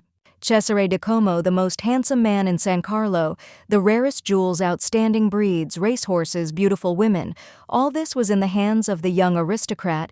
First of all, he was the king's favorite son and his adored mistress, Countess Rubina, and it was natural that everyone envied him. He looked intently at the young lady, for he knew that only the most beautiful girl of San Carlo was worthy of becoming his wife. He looked at the young lady intently, not taking his keen eyes off her, for he knew that he would soon have to ask the cardinal for her hand again. She should try her luck at the meeting next month by giving feedback on the upcoming wedding. A moment later, he noticed his father and his son having a good time. He looked at his brother with fury. He saw that his father was laughing. He looked at them with fury, for he knew that he should be standing in his brother's place. Being illegitimate, he could only be recognized as the king's heir in his mother's secret chamber. A moment later, he looked at the young lady in surprise, for he had not seen her before. He quickly turned around and, looking at his mother, asked her who the girl in the black nondescript dress was from the cardinal's family. Madame said that the girl was the cardinal's second daughter about his other mistress, and she had heard that the girl had already managed to attract the queen's attention. He looked at his mother in surprise and asked what was so special about her. The madam sighed heavily and told her son not to judge a person by his appearance, since considering that she was able to please such a fastidious person as the queen. She was not so simple. He sighed heavily as he did not know where a woman could use her intelligence. The lady looked closely at her son and asked if he thought that his mother had been able to reach the throne only because of her beautiful face. He looked at her in surprise and asked if that was really not the case. Madame sighed heavily and said that he was simply poor and stupid. Cesare looked sideways at everyone present and said that it turned out that the sermon was already beginning. A moment later, he looked at the man, thought for a moment. He said that it looked like this was the Apostle Assaretto. Apostle Assaretto, a man who gained great fame among the poor and needy. Contrary to the teachings of faith, where the birth of a person is simply people, we interpret it as his excessive and sinfulness in a past life. With his lips he carried the previously unheard of heresy, that even the most humble sinners can become sons of God if they only learn the teachings of the Holy Spirit and follow them in their current life. After his words, every low water could gain high status. The apostle looked at all those present and said that at birth he was a simple man. Having come to the sameness of the world in Ambra as the son of a shepherd, Yesak lived like an ordinary person until at the age of 30, the Holy Spirit overshadowed him, testifying to him as the Son of God. The cardinal froze in shock on the spot. The apostle said that only when he was chosen by God through the first sacrifice, he born a simple man, was called a saint and endowed with the same divinity as God. The cardinal was shocked as he realized that the man was a real heretic. He knew that his philosophy was contrary to the foundations of their country. The cardinal was furious and did not understand how he dared to preach a sermon that trampled on their faith at a mass that he himself was leading. He understood perfectly well that if he did nothing about this, he, along with the apostle, would be called a heretic. The cardinal was puzzled, since he had been invited to the Mass personally by His Holiness, and his attempt to stop the sermon would be regarded as an insult to the ruler. He was very puzzled because he did not know what to do. The man shouted that Yeshak Gon was the Son of Man, thereby classifying Yeshak as a mere mortal contrary to the scriptures. The young lady in turn stood up and shouted at him to be ashamed. She looked at the man intently, with fury in her eyes. He froze in surprise. The cardinal turned around in surprise and looked intently at his daughter. She looked at the man intently and asked him angrily who he was to contradict the scriptures. Ariadne looked at him intently and quoted the line and the copies. He looked at her intently and shouted that the eternally existing God created his son from nothingness. It is logical that he is his creation.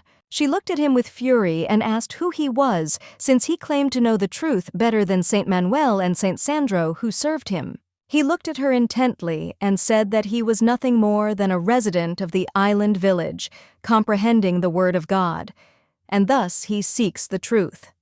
He looked at her intently and asked if they did not worship the one and only Almighty God. A moment later, the young lady furiously quoted one of the chapters of the poem.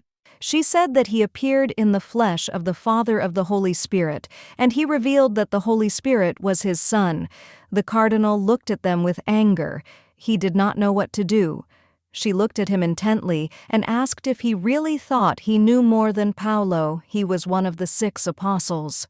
She looked intently at the man and called out to him. She grabbed him by the clothes and said that he seemed to be trying to ignore the Holy Scriptures. For some time, the disputes between them did not subside, and one of the parties did not think of giving up. The man quickly ran up to the ruler and nervously said that unfortunately, the situation on the lower floor was simply terrible. He asked if he should take the man out of the building. The king sighed heavily and asked his assistant which of the 2 he meant. The man looked nervously at the king and said that, of course, he meant the girl. The king, in turn, looked at his assistant with a grin.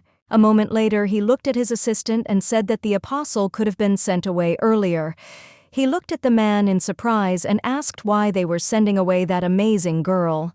He told the assistant to find out what kind of family she was from, since her value was worthy of admiration. A moment later, the prince sighed heavily and called the young lady's name. The king looked at his son in surprise. The prince looked at his father with a beaming smile and said that she was his friend.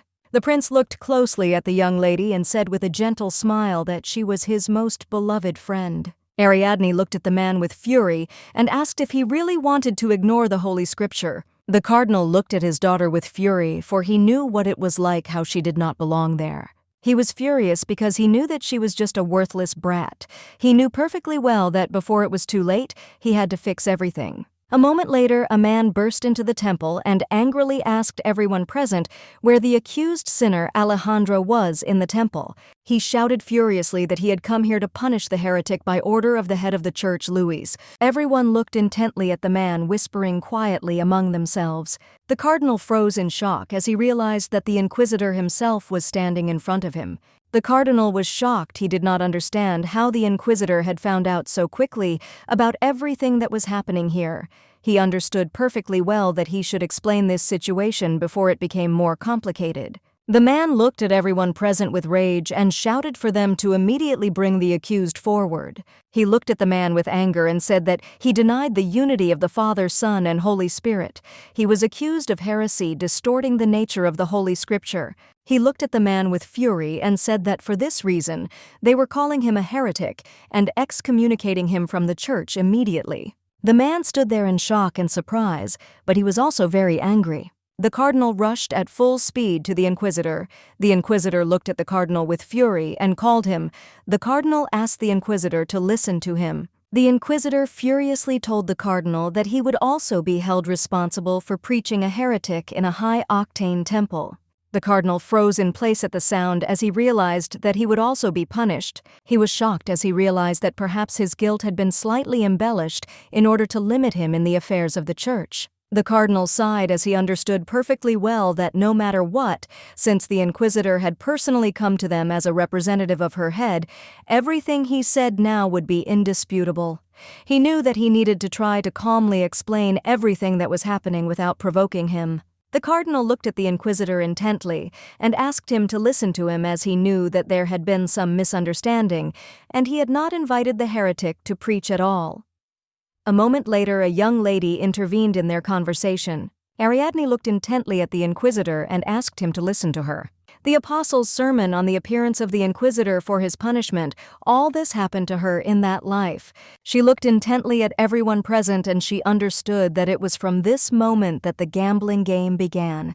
The inquisitor looked at the young lady with fury and asked, "How dare the girl go from a low condition to a minus such a thing?" She looked intently at the inquisitor and, without flinching, said that she was the cardinal's second daughter. She looked at him intently and said that his lordship did not intend to cooperate with the accused. Ariadne looked at him intently and said that he was afraid of the heresy he was presenting, so he prepared a refutation. The cardinal froze in place in shock and surprise. He did not understand what she was talking about. He quickly rushed to his daughter and, tugging her by the shoulders, told her that she had better shut up, and immediately he looked at her with fury and asked if she understood what she had just said. With her own words, the young lady confirmed that the cardinal had known about everything in advance. He shouted at her that she should not speak so freely at all. The man looked at the cardinal in surprise and asked what kind of refutation he was talking about. He asked the young lady if she had really decided to stand up for him, who sighed heavily and asked if she had really decided to joke with him. He looked at them with fury and said that not only had the cardinal allowed a heretic to preach, but he had also brought his daughter, which had turned the Mass into children's games. The cardinal was shocked and shouted that everything was wrong. The inquisitor looked at them with fury and asked if they were mocking the great Mass. The young lady looked at him intently as she realized that he considered this rude, but if she backed down from him now, her plan would fail, and that would be the end of her. The young lady looked at him intently and said that she was only acting this way out of respect for the head of the church, since he had personally invited the apostles to come to them, and they did not know how the Inquisition would react if the cardinal objected before his guest began to preach. The inquisitor, in turn, froze in shock on the spot. He did not know what to say. The young lady looked at him intently, as she knew that everything was going just fine, and according to her plan, she said that the cardinal was deeply concerned about the ideas of the apostle and therefore prepared in advance. She looked at the inquisitor intently and said that the cardinal had collected all the evidence from today's sermon for a public refutation. She looked at her father intently and with a playful smile asked if she was wrong. The man froze in shock and stared at his daughter. Ariadne looked at him with a grin. A moment later, the cardinal shouted that everything was correct and she was completely right. The cardinal looked at the inquisitor and said that it was simply astonishing why on earth would His Holiness invite an apostle to preach on such a day. She smiled and said that she would return the matter to the fact that the head of the church was also darkened, since heresy always hides under the guise of holiness. The inquisitor froze in shock on the spot. He could not understand whether it was true or not. He looked at them intently and asked if they were really telling him the truth now. The inquisitor looked at everyone present as they whispered among themselves and were told that her young lady had literally saved the good name and their kingdoms. If not for her action, they would have continued listening to this heretic until the inquisitor arrived. They looked at her and said she was a very brave young lady, and she had a very strong respect for the Holy Scriptures, as befits a cardinal's daughter. They smiled and did not say she was a true disciple of her father. They said she was simply a hero. The inquisitor looked at the young lady in surprise, but sighing heavily said that he heard them. A moment later he shouted that in that case his business here was finished for today. Ariadne looked at him intently as she realized that she had succeeded. She sighed heavily because she knew that she had been able to prove her worth to her father in front of all the inhabitants of the kingdom. She knew that the most important thing was that she had managed to eliminate the reason for the engagement. She was very happy because she understood that now she could avoid marrying the count. The king laughed throughout the hall. He noticed that the young lady was not as simple as she seemed. He was very excited because it seemed to him that he, like an act of a play, watched after this situation. He smiled and said that he would even believe that all this was prepared in advance with the head of the church. The man sighed heavily and said that they say that reality is more dramatic than fictional stories. The king smiled and said that a girl with such strong faith deserves a reward. He thought for a moment, as he did not know what reward to offer the young lady. The man smiled and told the king that the young lady might like various ornaments or outfits. The king thought for a moment and said that the blue heart of the ocean depths would be perfect. The man froze in shock and looked at the king and asked what he was talking about. Blue heart of the deep ocean is a large, rare sapphire of deep blue color. There is a legend that a school of dolphins swam to the shore and left it there, after which they immediately disappeared. Deep beauty combined with mysterious legends gave uniqueness to the stone desired by all lovers of luxury. Sapphire became the most coveted jewel for the countess, who was the king's mistress. The man was puzzled as he understood that he, the countess, would have to give up the precious stone to some girl. The man sighed heavily, and looking at the king said that this gift would be too valuable for the young lady. The king sighed heavily and said with a grin that he knew that Rubina also desperately wanted this stone. He looked closely at his assistant and asked with a grin what he thought if they gave the sapphire to the second daughter or the cardinal, would she return it after she got married. The man froze in shock. He didn't expect to hear anything like that from the king. He understood perfectly well what he was talking about now. The king said with a grin that it would be a great success if he could marry Cesare to her. The cardinal sighed heavily and called his daughter. He was a little excited and also very angry. The cardinal sighed heavily and his anger and asked the young lady where she got such an idea. She sighed heavily and told her father that she was just reading books at his house to avoid boredom. He turned around and looked at her with fury and asked if she had really thought of all this herself. He was very surprised because he knew that these were not the kind of books that a 15-year-old child could understand on his own. The young lady looked at him intently with a smirk on her face as she, of course, assumed that he simply wouldn't believe her. She sighed heavily and bowing said that she was greatly impressed by the notes about the essence of the saint. He looked at her in surprise and asked if she had really read all of it. She smiled and said that the most interesting thing was that Wycliffe focused on studying the structure of assumptions and proved that the Father and the Son are one. Therefore, the Son was repeated many times through the Father. The young lady knew that it was not so popular now, but in a few years, these books would be required reading for every aristocrat. The cardinal looked closely, but the young lady, he was shocked by what she said. A moment later, he turned around and sighed heavily and said that in the big temple the priests studied theology. He asked if she wanted to go there. The young lady looked at her father in surprise.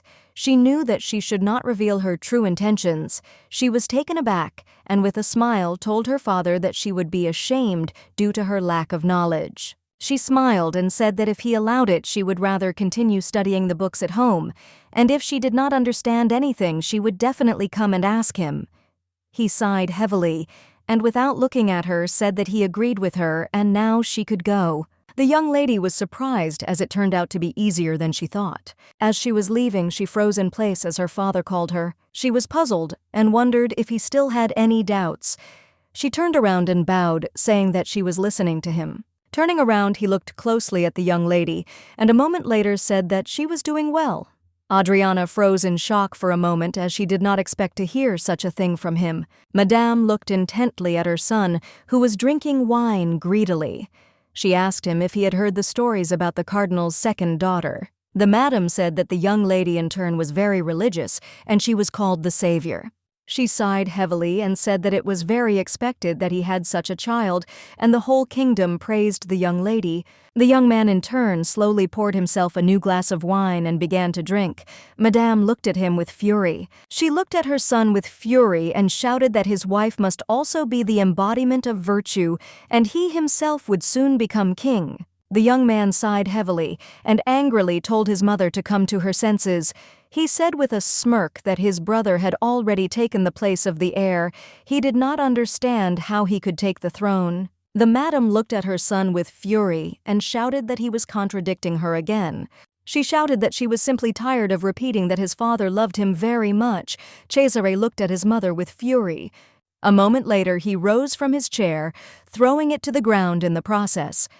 He looked at his mother with fury and shouted that his father loved him so much that he gave him a meager title of nobility and a palace without an inheritance. He shouted that the king had given him only a miserable earldom. Madame in turn looked at her son with fury and anger. A moment later, she picked up the glass with lightning speed and threw it furiously at her son. The glass smashed against the wall with a crash, and the pieces scattered across the room. She looked at him with fury and asked if he dared to raise his voice at her after he was born in her womb. He did not answer, but only turned away from his mother. She grabbed him by the clothes in a fury and pulled him towards her, saying that he would be the next king. As she left, Madame said that she had heard that His Majesty had given that girl a blue heart from the depths of the ocean. She sighed heavily and asked her son if he knew how much she wanted him. He sighed heavily and said that he knew about it. Cesare knew this very well since she wanted him very much because of what the astrologer had once told her. She looked closely at her son and said with a smile that everything was correct. She knew perfectly well that the man who owned it would become king. She looked closely at her son and said that in that case she would become the king's woman and he would become a true son. She said that the predictions would definitely come true. She walked slowly up to her son and said with a grin that all this was for him. She said that he simply had to get the blue heart from the depths of the ocean. By order of the king, young lady asked pizza to the palace, Her Highness the Queen. The cardinal looked at the young lady intently and said that she should not make trouble and should be modest and should also behave very quietly. The young lady smiled and said that she understood everything and would do everything. She was a little surprised as she had not at all thought that he would personally accompany her. She knew that this time the invitation came from the queen, as she had to thank her for the king's place. Ariadne in turn was only trying to avoid an engagement with Cesare, but things went too far. A moment later, she stopped and stared at her reflection. She sighed heavily as she realized that she looked very simple. She thought for a moment that if she added a flower to her outfit, she would look more elegant. A moment later, she hurried into the garden to pick a flower. She looked around carefully, looking for a flower, because she felt like she was in the backyard of the royal palace and there were peonies somewhere. A moment later, she turned around in shock as she heard someone calling her. The prince looked at the young lady with a smile and shouted that he was sitting on a tree. Adriana in turn looked up in surprise. She was very surprised as she did not expect to see the prince in such a place. He looked at her with a smile and called her again. He smiled and said that she should come up to him. A moment later, the young lady was sitting next to the prince. The prince was taken aback looking at the young lady as he noticed that she was wearing a very light dress. She looked at him intently and asked with a smile which of them, without even thinking, ordered to climb the tree. The prince looked at her with a smile. A moment later, he smiled and asked her in all seriousness if she wanted to sit up a little. She looked at him in surprise, not expecting such a thing. She was shocked because he asked her to sit on his lap. She thought he was very straightforward. She was puzzled and knew that she needed to think things over, and now she had no time to think. She knew that thanks to the prince she would be able to escape from his brother and from her family. She understood perfectly well that this was her golden chance. The young lady in turn did what he asked her to do without haste. She froze in embarrassment, her heart pounding in her chest. A moment later, he smiled and said that everything was ready. She looked at him in surprise as she did not understand what he was talking about.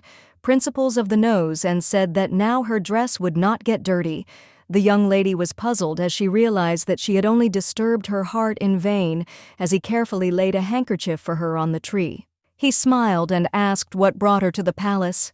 Adriana said that the queen invited her to an audience. The prince smiled and said that he understood what was being discussed. He said that the king had praised the savior for a long time and was very upset that he could not reward her with a knighthood. The young lady smiled sheepishly and said that it was a pity as she could have become an outstanding knight. He looked at her in surprise and asked if she really wanted that. She thought for a moment, not knowing what to answer. The prince looked intently at the young lady and with a radiant smile said that he promised her that someday he would bestow a title upon her. Adriana smiled and, looking at the prince, asked if she would have to swear allegiance to him. A moment later, she cleared her throat and, looking at the prince, said that she swears with all her soul that from that moment on she will be faithful only to her master. She smiled and said that she would protect him in the face of any adversity and put his safety above all else, even her own life. She swore to always tell the master only the truth and to fulfill all the promises she made to him. She looked at the prince intently and with a gentle smile said that she would never change her mind and would never leave him, and she would always be by his side. The prince froze in place in surprise. A moment later, he looked away from her embarrassed and asked if it was true.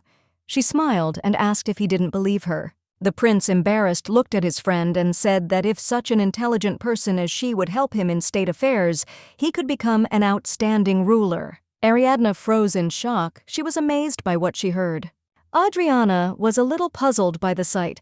It was she who in her past life was the one who trapped the prince, thereby destroying him, and now she, so carelessly and without a drop of shame in her eyes, swears allegiance. Adriana understood perfectly well that if he found out what a grave sin she was carrying on her shoulders, he would immediately stop communicating with her and smiling so brightly. A moment later, the young lady accidentally slipped from the tree.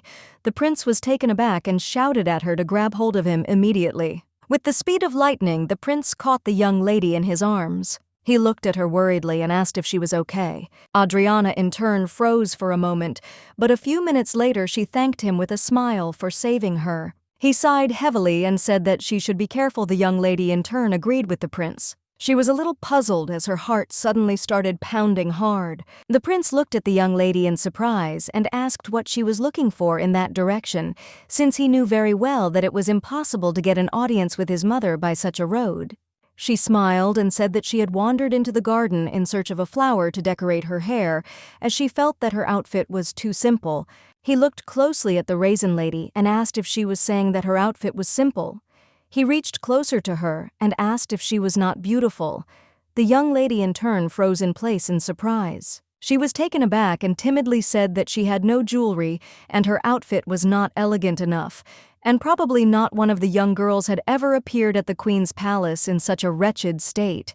She froze for a moment as she realized that she had said too much. He looked at her intently as he realized what was bothering her. He looked at the young lady intently and with a gentle smile asked her if she would like some of the jewelry. She froze for a moment as he took off his ribbon and tied it around her hair. She was amazed that he took a ribbon from his outfit and tied it to her personally. She smiled and looked at him as she noticed that his soul was very pure and naive. He smiled and asked if it didn't look very strange, as it was the first time he did something like this. The young lady thanked the prince with a radiant smile for such a generous gift. She was truly grateful to him. Sometime later, the young lady came to an audience with the queen. The queen slowly read a letter from the king. The queen looked closely at the young lady and told her to get up. The queen slowly approached the gift and, sighing heavily, said that she did not know that the king would choose this as a reward. The young lady in turn looked at the queen with bewilderment as she did not understand what was being discussed. She looked closely at the queen and asked the locals if she would like to find out what was going on with her. The queen looked at the young lady intently and said that her reward was 50 gold ducats and also a small box of trinkets from her personally, as well as the blue heart of the ocean depths. The young lady froze in shock.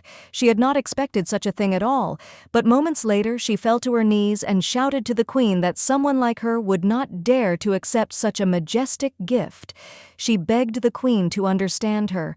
A moment later, the young ladies began to whisper, for they could not believe that she was capable of giving up such a treasure. They asked if she did not realize the honor she had done her. They said that the stone could become her family heirloom. Ariadne knew that for some it was a matter of family honor and great respect, but for her it was a threat to life. She understood perfectly well that anyone who wanted to get the stone for themselves would become a threat to her. The queen looked at the young lady intently and said that she understood the reasons for her action, but that it was nevertheless an order from His Majesty. She looked closely at the young lady and told her to accept their gift with respect. The queen leaned over slowly and whispered quietly to the young lady that she alone could not defend herself against them. She told the lady to subdue all those who desperately wanted to get the stone. She looked at the young lady intently and said that she would have to find a balance whereby they would restrain each other. The queen slowly rose to her feet and, looking at the young lady, said that it was not easy, but there was nothing else to do. The young lady looked intently at the queen and called her.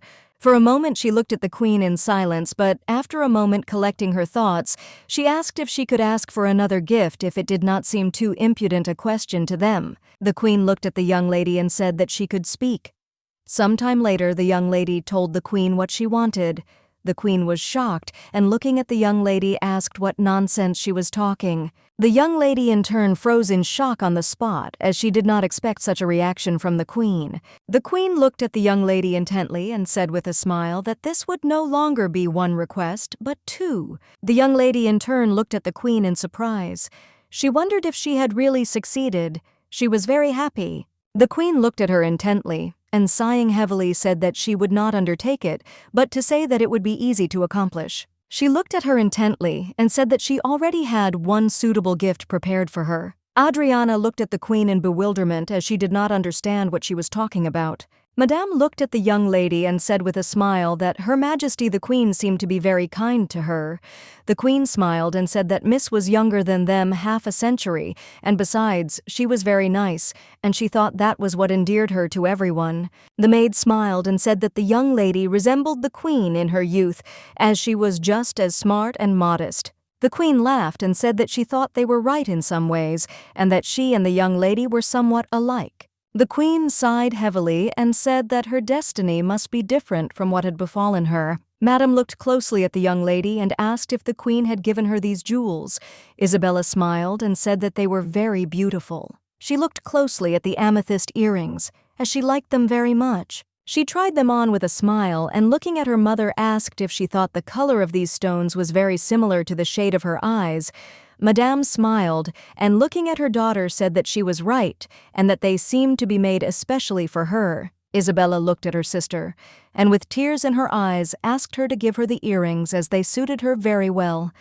She said that if they did not adorn her, they would become very sad. The young lady in turn froze in shock as she did not understand what her sister was saying at all. The madam looked at the young lady with a smile and said that her daughter was right.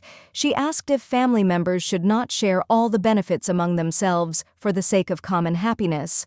She told Ariadne that she had also received a significant amount and should give the money to her. The madam smiled and said that she would take care of the money until the hour of her need came. The young lady looked at them intently and said that her wish echoed theirs, but unfortunately she could not give it all to them at once. Isabella looked at her sister with fury and asked what she was talking about. She told her sister with fury that if you don't want to share with your family, then you should say so. Ariadne was taken aback and said that this was not the case at all, since these were all gifts from the queen and all the jewelry had her initials engraved on it. She looked at them intently and said that whoever goes against the decision, Her Majesty will be punished for disgracing the royal family. They looked at the young lady in surprise and asked what she was talking about. The young lady slowly moved away from them and said that she had something she wanted to tell them. The lady looked at her in surprise and asked what she was talking about. She showed her a document in which she said that the monetary reward was transferred to the charity house by the decision of the queen. The young lady smiled, told her that she had already donated all the money in the name of her second daughter to the charity house fund, as it was managed by the queen. The madam looked at the young lady with fury, as she had made donations in her own name. She attacked the young lady with fury and did not ask in what name she made the donation. She screamed something in just a crazy girl. Ariadne smiled and said that she did everything for the sake of improving the reputation of their family, and the queen publicly praised them for not forgetting the suffering. The madam looked at the young lady with fury and asked how she dared to object to her so arrogantly and insolently. In a fit of anger, she raised her hand to strike the young lady, but a moment later the cardinal entered the room and called his wife. He looked at her with fury and shouted that he knew she would do something like this, and that is why he hurried towards them. He looked at her with fury and asked if she knew how many pairs of eyes were watching their home and family right now. He shouted that she should stop showing her greed since the amount was very small. He shouted that she should not repeat the mistakes she had made, and she should not disgrace herself and be more modest. A moment later, the cardinal looked closely at his daughter and called her. He thought for a moment and asked if it was true. He understood that she was awarded the blue heart of the ocean depths. He looked closely at his daughter and said that they could open the box and look at the gift. The young lady slowly followed her father's request. Everyone was amazed by the beauty of this necklace. The cardinal looked at his daughter and said that she had no suitable place to keep it and they could leave the stone in his office. He looked at his daughter intently and asked her what she thought about it. The young lady in turn tensed up and looked intently at her father. He looked at her intently, waiting for an answer. The young lady hesitated, not knowing what to say. She knew she needed to stall for time. She was a little puzzled and worried, so she didn't understand why he hadn't arrived to them yet. She prayed in her mind that they would come to them quickly. The young lady looked intently at her father and hesitating muttered something incoherently. A moment later, someone knocked on their door. Everyone was a little surprised as they were not expecting guests. The young lady in turn blossomed before our eyes as she knew what would happen next. A man entered the room and said that he had come to them on the orders of Her Majesty the Queen. He said that on that day the young lady had been given a precious gift by the king's command. He said that for the convenience of keeping it, the queen had sent them a forged chest, and it should be kept in the owner's chambers. He looked closely at all those present and asked where they would like to put it. She said that her room was in the attic on the 3rd floor. Cardinal interrupted his daughter and cried out that this was not so. A moment later, he shouted to the young men to carry everything to the 2nd floor to the westernmost door. Madame was in shock as she did not expect anything like this from your husband. She looked angrily at her liege and shouted that this was his eldest son's room. He looked at her intently and said that if they told it like it was, there would be ridiculous rumors that they had forced their daughter to live in the attic. He looked at her intently and asked if this was really what she wanted. The young lady in turn looked at them intently, for she knew that everything was going according to her plan. She walked towards her new room with a cheerful and playful smile. A moment later, she entered the room and saw that there was not even a study room there. She was surprised that her eldest son was using such a large space alone. She told the queen that if she accepted the reward and returned home with it, she would no longer be hers. She asked the queen to sign a receipt that she had donated all the money and that when they were needed she would take them away, and that part of the money the queen was to spend on buying a chest which should be placed in her room. The young lady looked at the queen intently and said that all she had to do was give the appropriate order for this. She used the charity house as if it were some kind of bank. She wasn't sure the queen would give permission for this, and she was very surprised that the queen gave her many gifts. In addition, thanks to her, she was able to protect the jewels from her sister. The young lady was very happy as everything was resolved quickly and easily. A moment later, a maid entered the room and informed her mistress that another person from the royal palace had come to see her. She slowly handed her a small box and said that it was given to her from the palace.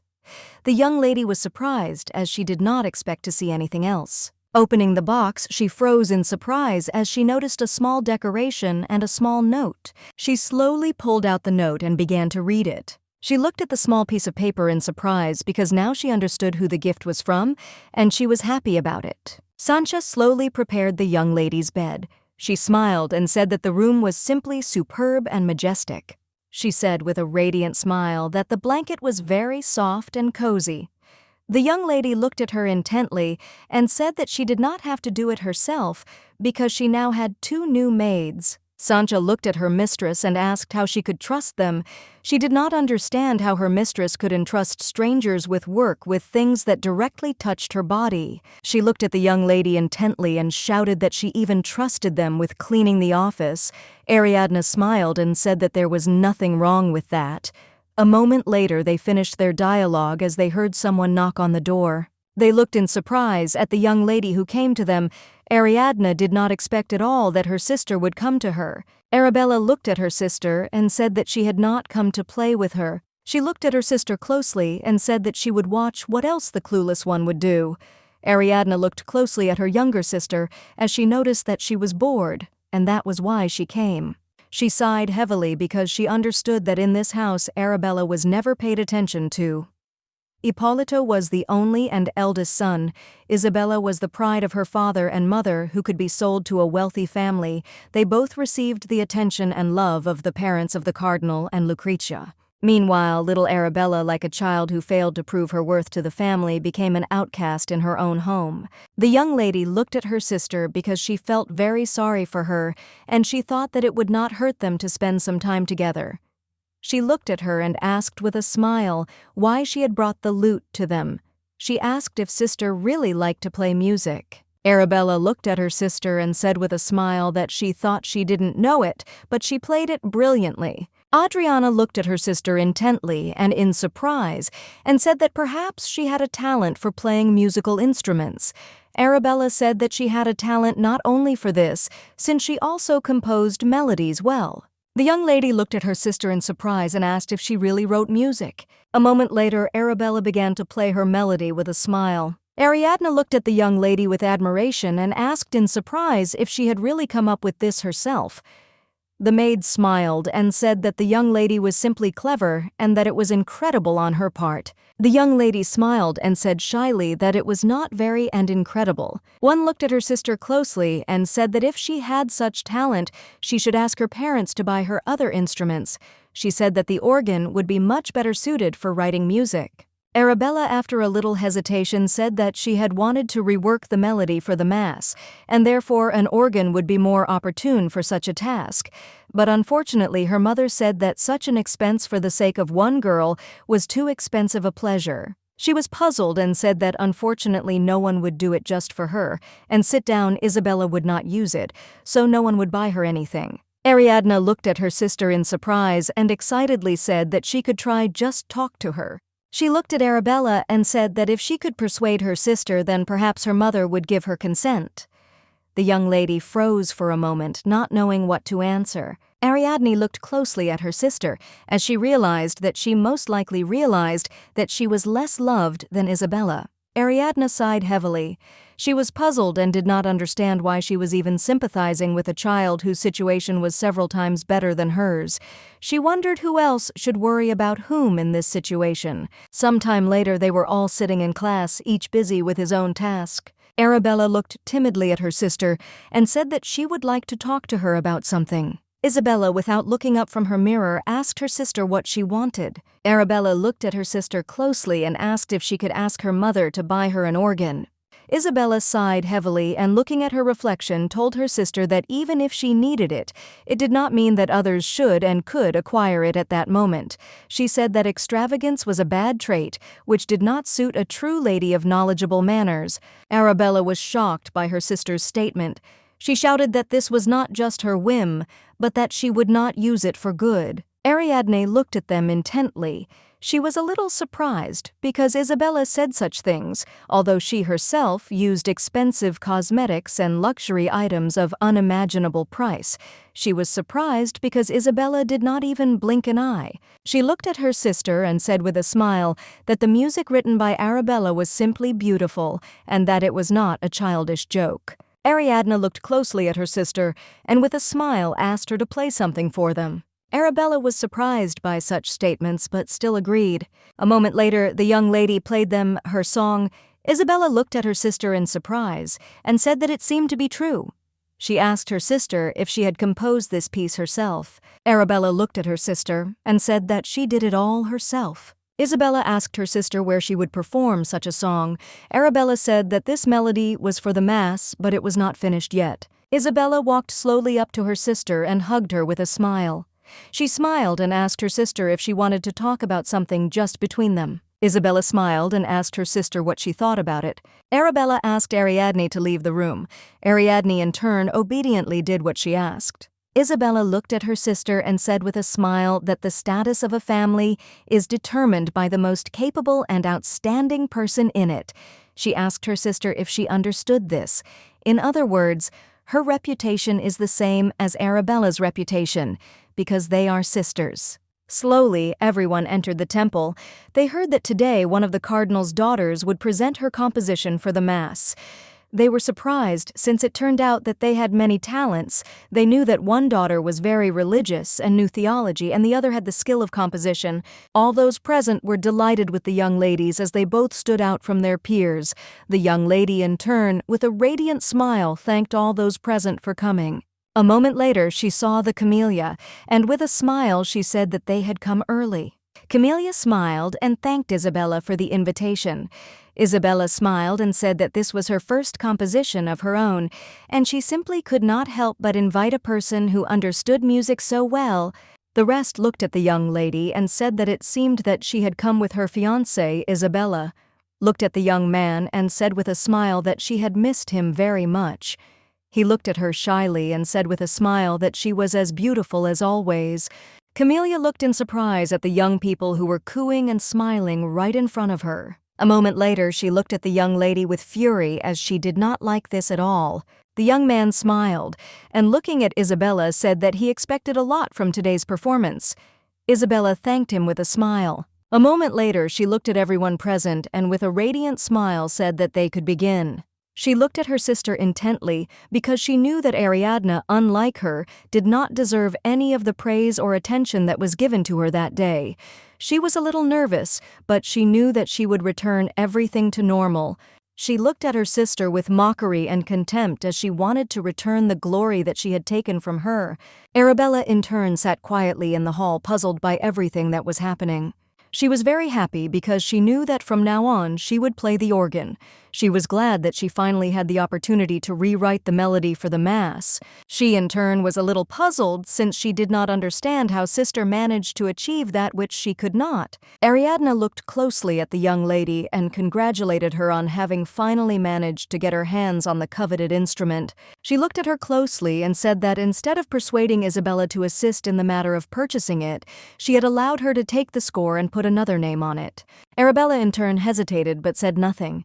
Ariadne looked sideways at her sister and asked if she was glad that she got what she wanted. Arabella sighed heavily and said that she didn't know. She was puzzled. She said that her sister had simply promised to help only on the condition that she would perform her music under her own name. She was confused and didn't understand why her sister had done this. She sighed heavily and said that it was bad. Ariadne in turn looked intently at her sister but did not answer. A moment later, she sighed heavily and looking at her sister said that not all people are kind and righteous. Arabella froze in place in surprise. She clenched her fists and said that Isabella was still her sister. She looked at her sister with fury and shouted that she could only behave rudely and badly towards Ariadne, but not towards her. Ariadne looked at her sister closely and asked her why she thought that when Isabella said she wanted an organ, it was immediately bought and her request was ignored. She said that her father and mother knew that the elder sister was not interested in playing musical instruments. She asked her sister why the teacher did not structure the lessons in such a way as to develop her outstanding abilities, but at the same time adjusted to Isabella. She told her sister that if she kept silent, meekly accepted and listened to everything, then no one would know about her bad deeds. Ariadne looked at her sister intently and said that this time Isabella had simply stolen her music. Arabella shouted at her sister to stop saying such things. She shouted angrily at her sister to stop and not to dare to say anything unnecessary anymore. Arabella told her sister to stop talking such nonsense and not to dare and envy slander her sister for being better in something. Arabella screamed that her mother and her sister loved her very much. She screamed with fury and tears in her eyes that the most important thing was that she was a real de Marais. She screamed at her sister that she was just a fake.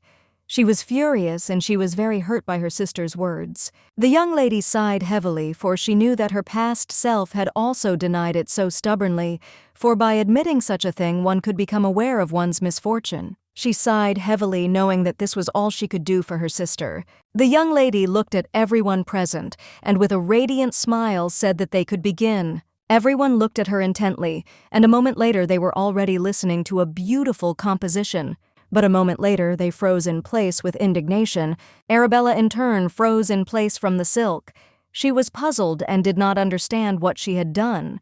She was puzzled and wondered if she had mixed up the notes. The man looked sideways at the young lady and said that they had finished playing her piece, but there was one part they didn't understand. He looked at her closely and said that the notes in the middle of the melody were not placed logically.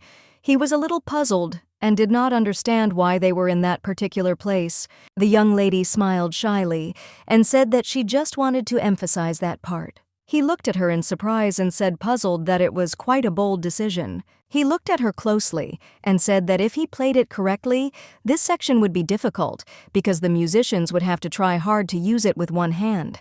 He looked at the young lady intently and asked if she could demonstrate to them how to play properly. Isabella froze in shock. She didn't know what to do. She looked at the man with fury and asked if he was really suggesting that she do everything herself. Arabella was shocked as she understood that her sister could not read notes at all, and there was no talk of performing. Isabella looked at the man with fury and asked if the recognized masters of their craft could not play a melody. She asked if their skills were really as high as everyone said. Arabella froze in place. She was very nervous, not knowing what to do. She was puzzled because she knew she had to help her sister in this situation. A moment later she screamed and told them to wait a little. With lightning speed, the young lady snatched the notes from the man and said that in the final version the introduction of the string instruments was accidentally omitted, therefore it was done unintentionally. She sighed heavily and corrected the notes and said that even the most skilled musician could not play something like this, since a certain piece was missing in the part with string instruments. She quickly corrected everything and looked closely at everyone present. Everyone froze in shock on the spot and began to whisper. As they heard that Isabella herself said that it was her own composition, they quietly whispered, and said that they found it very strange that Isabella was so well versed in music. The young lady looked at Isabella with a smirk and said that it seemed obvious that she had stolen the composition from her own sister. She said that Isabella was simply a shameless girl. Isabella Vaz, in turn, looked at everyone present with her rage. She was puzzled and did not know how to get out of this situation. A moment later, Madame screamed and asked everyone to stop as there was some misunderstanding. She looked closely at everyone present and said, puzzled, that her daughters, Arabella and Isabella, wrote this melody together. The main melody was composed by her eldest daughter, and then the younger one added to it. She looked at everyone closely and cried out that Isabella had made a significant contribution to the works and that she had written most of them, and therefore she would not like any misunderstandings to arise and bad rumors to spread. A moment later, everyone turned and stared at the young man, who was standing in the corner and laughing wildly. He looked at Madame and asked with a grin if she was telling the truth. Isabella was very surprised, as she did not expect such a reaction from the Count. The Count slowly approached the young lady, and taking her hand with tenderness and a grin, kissed her hand. He smiled and said that they had not met for a long time, and he called her the beautiful Isabella.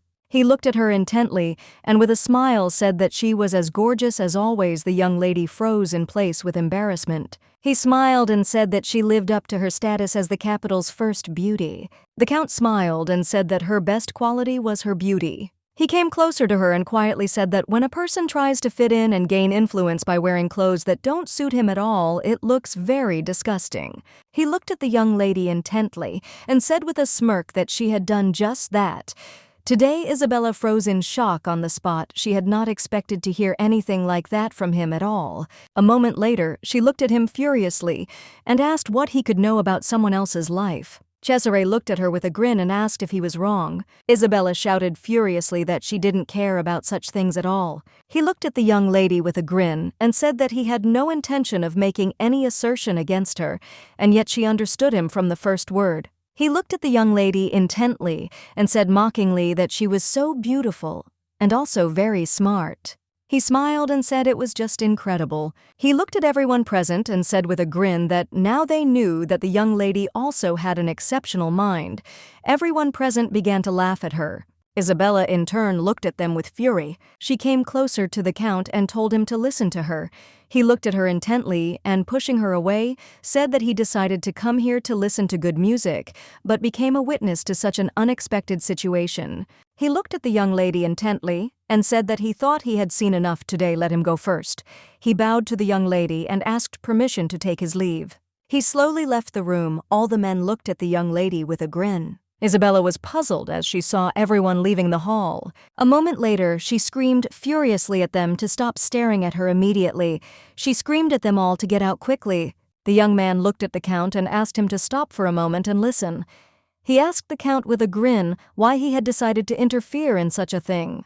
The Count looked at the young man in surprise and asked what he meant. He looked intently at the Count and said that it had only recently seemed to him that he had taken a liking to her. The Count looked at his friend in bewilderment and asked what he meant by that. He smiled and said that the young lady had a strong sense of self-worth. Considering her beautiful appearance, her narcissism was obvious and understandable. He looked at the Count and asked if he thought it would cost him a lot to win Isabella over again. He looked at the Count with a grin and asked if he was sure that he could arrange something like that. He asked if he really had lost all interest in her. The Count looked at his friend with fury and asked since when should he express his opinion looking back at a woman's mood or judgment. The young man hesitated as he realized that he had made a mistake in saying such a thing. The Count sighed heavily and said that what wanted to be near him must be patient and wise enough not to open her mouth in vain, provoking him to unflattering speech. He sighed heavily and said angrily that his mood was spoiled and therefore he wanted to have a little drink. He looked at his friends intently and said that he would go first and that they would meet later at the agreed place. The young man sighed heavily and looked at the Count with bewilderment. He noticed that he was very hot-tempered. Madame stared and was puzzled but looked at her daughter who was crying in the carriage. Isabella was in shock and did not understand how she could now show herself in public. With tears in her eyes, she looked at her mother and asked if she had seen the Count since he had a look of complete contempt. She was furious since others were looking at her askance. She did not understand what she should do if she began to be avoided in high society. The lady looked at her daughter intently and said that she was just a poor girl and asked her not to cry. Madame glanced sideways at her youngest daughter with fury. She came closer to her and asked with fury who allowed her to get involved in such a situation. Arabella hesitated, not knowing what to answer. She said puzzledly that she just wanted to help her sister. She sighed heavily and, looking away, said that she simply could not allow the melody to be played with the wrong notes. Madame shouted furiously that whether the notes were right or wrong was of no importance.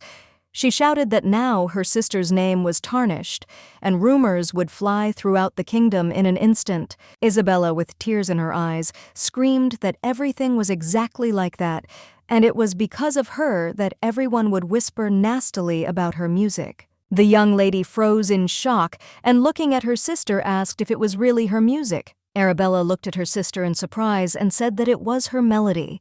Isabella looked at her sister with fury and asked what she was talking about. Arabella shouted that it was she who wrote this composition.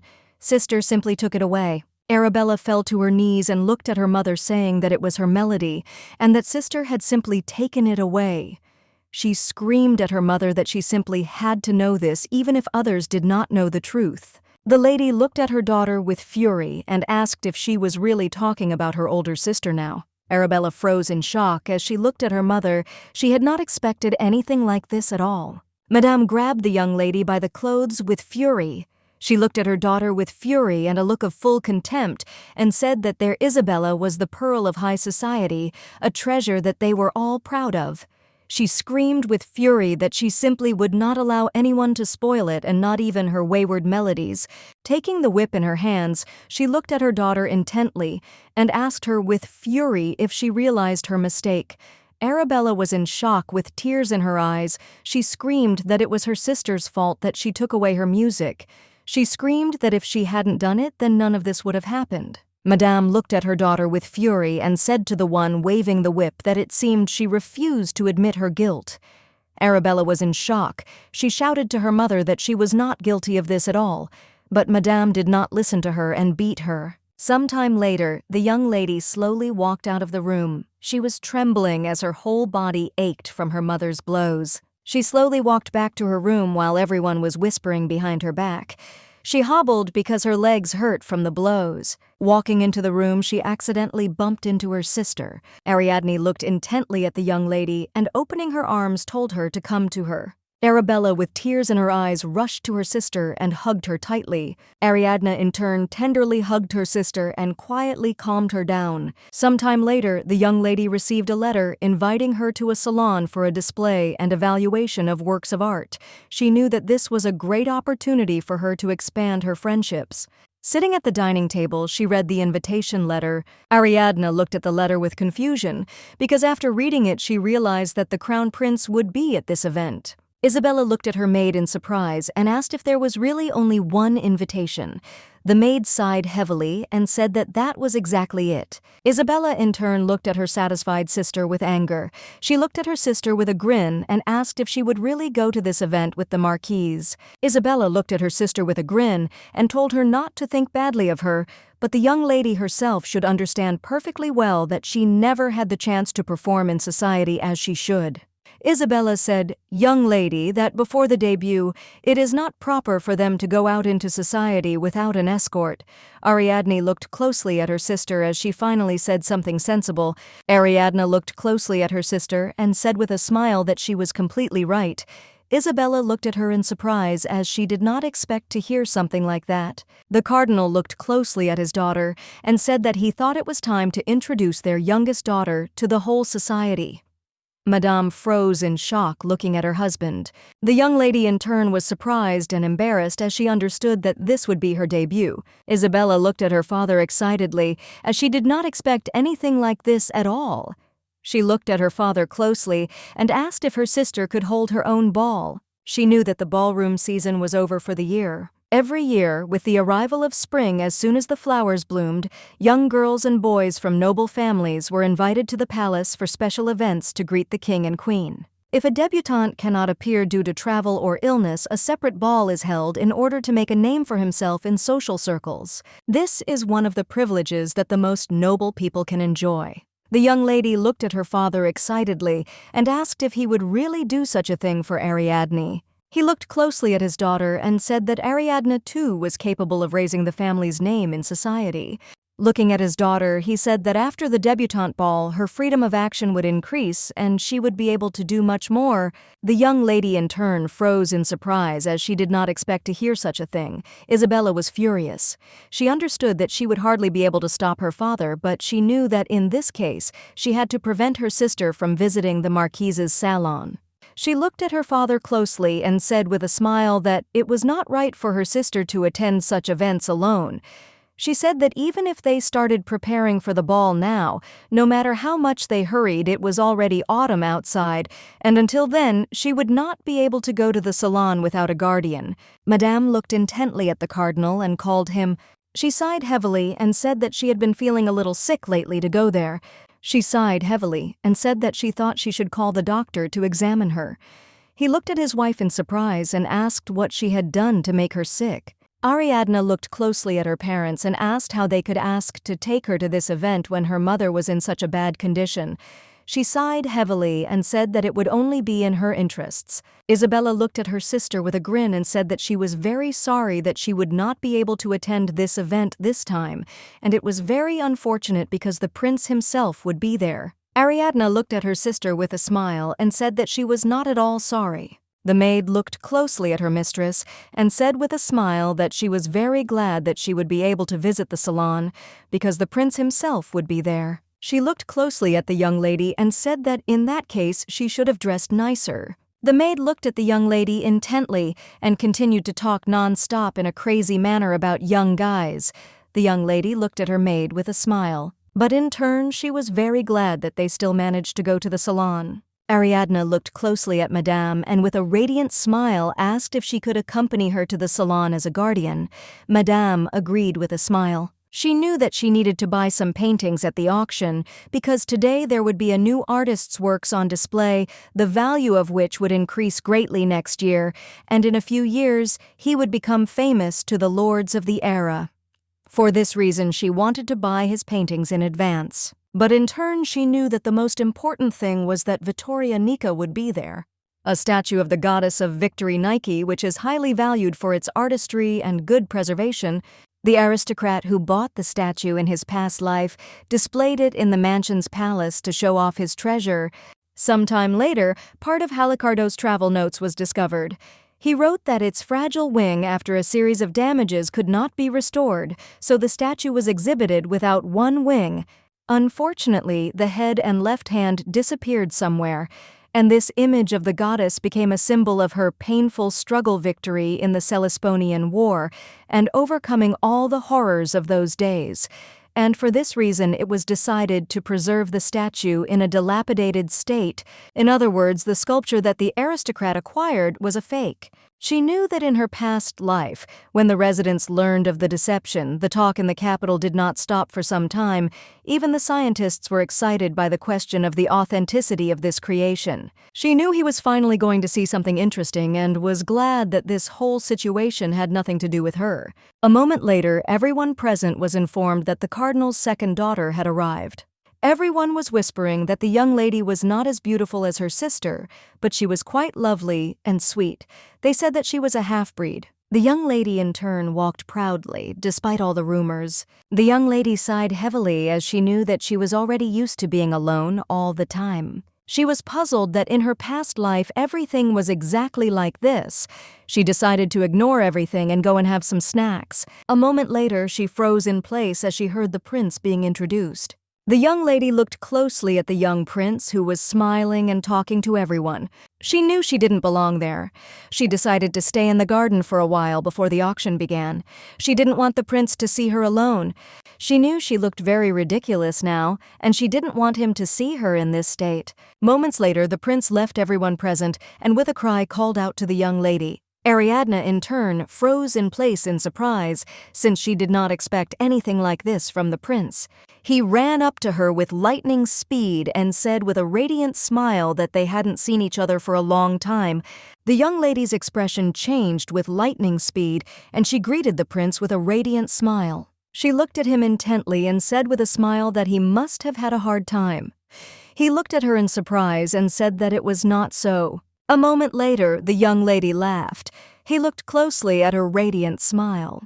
"Walking in the garden," the prince said with a smile that he did not think that they would see each other today. He looked at her in surprise and asked how she was let go. He thought that most likely she arrived at this event with her mother. She smiled and said that today, Madame Romani was with her as her guardian. She is their teacher. He smiled and said that it was very nice. He asked her with a smile how she liked today's outfit. She smiled and said that she liked it much more than the previous one. He looked at her in surprise and asked where the hairpin he had sent her was. The young lady in turn hesitated, not knowing what to answer. A moment later, she said with a smile that this hairpin was very beautiful. She smiled and said that unfortunately it didn't go with her outfit today, but she would definitely wear it next time. He smiled and said that he would look forward to that moment. She knew that it was not right for her to say that that hairpin was absolutely not to her taste. They walked along the path for a while and chatted pleasantly, but a moment later, the young lady looked intently at something in the distance and admired the view. She looked at the prince with a smile and called him. She said that they just had to go there. The prince froze in surprise. He could not take his gaze off the lady. He agreed with her and slowly walked up to the young lady who was absorbed in the sight of the beautiful flowers. They wandered leisurely among the beautiful flowers, and the young lady was delighted with them as she had never seen anything like them before. The prince walked slowly with the young lady and looked at the beautiful flowers. He realized that they were walking in rather dense vegetation, and from the outside it was not visible that they were alone here. He froze in place, embarrassed as he realized that they were the only two there. He looked intently at the young lady who was admiring the beautiful flowers.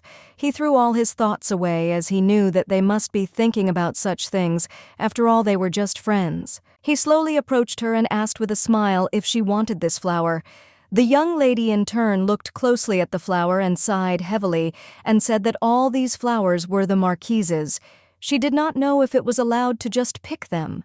He looked at her closely and said with a soft smile that they could do it in secret from everyone. The young lady in turn laughed sheepishly, looking at the prince. She smiled and said that she couldn't sneak them in unnoticed, and she didn't want to pick and just throw away such a lovely flower. He smiled and said that she could hide the beautiful flower in the hem of her skirt. The young lady laughed in turn, and the prince looked closely at her radiant smile. A moment later he called her and with lightning speed lifted her into his arms. The young lady in turn froze in surprise on the spot, as she did not expect such a thing from the prince. She cried out in embarrassment and called him, but he only said with a smile that she should quickly pick the flower. The young lady in turn looked at the prince intently but still obeyed his order. A moment later she plucked a beautiful flower. Looking at the prince, she said that he was very handsome. The prince looked at the young lady with a radiant smile and agreed with her. The man looked at everyone present and said with a smile that the Marquis and his wife had prepared this wonderful event, and His Highness the Prince was their guest today. He expressed his sincere gratitude to everyone present for coming to this event. He said with a smile that his name was Vincentio and that he had come to them from the Republic of Porto. The young lady in turn looked closely at all the exhibits. She realized that for the sake of one exhibit, all the aristocrats had gathered in one place. A moment later, the man showed everyone a beautiful painting by the new artist. He announced the price of this exhibit with a radiant smile. He was a little surprised and puzzled because after he announced the price, there was silence in the room. A moment later, the young lady decided to buy the painting and offered a price. He looked at the young lady in surprise with a smile on his face. He looked at everyone present with a smile and asked who would offer more than her price. The young lady in turn looked closely at everyone present.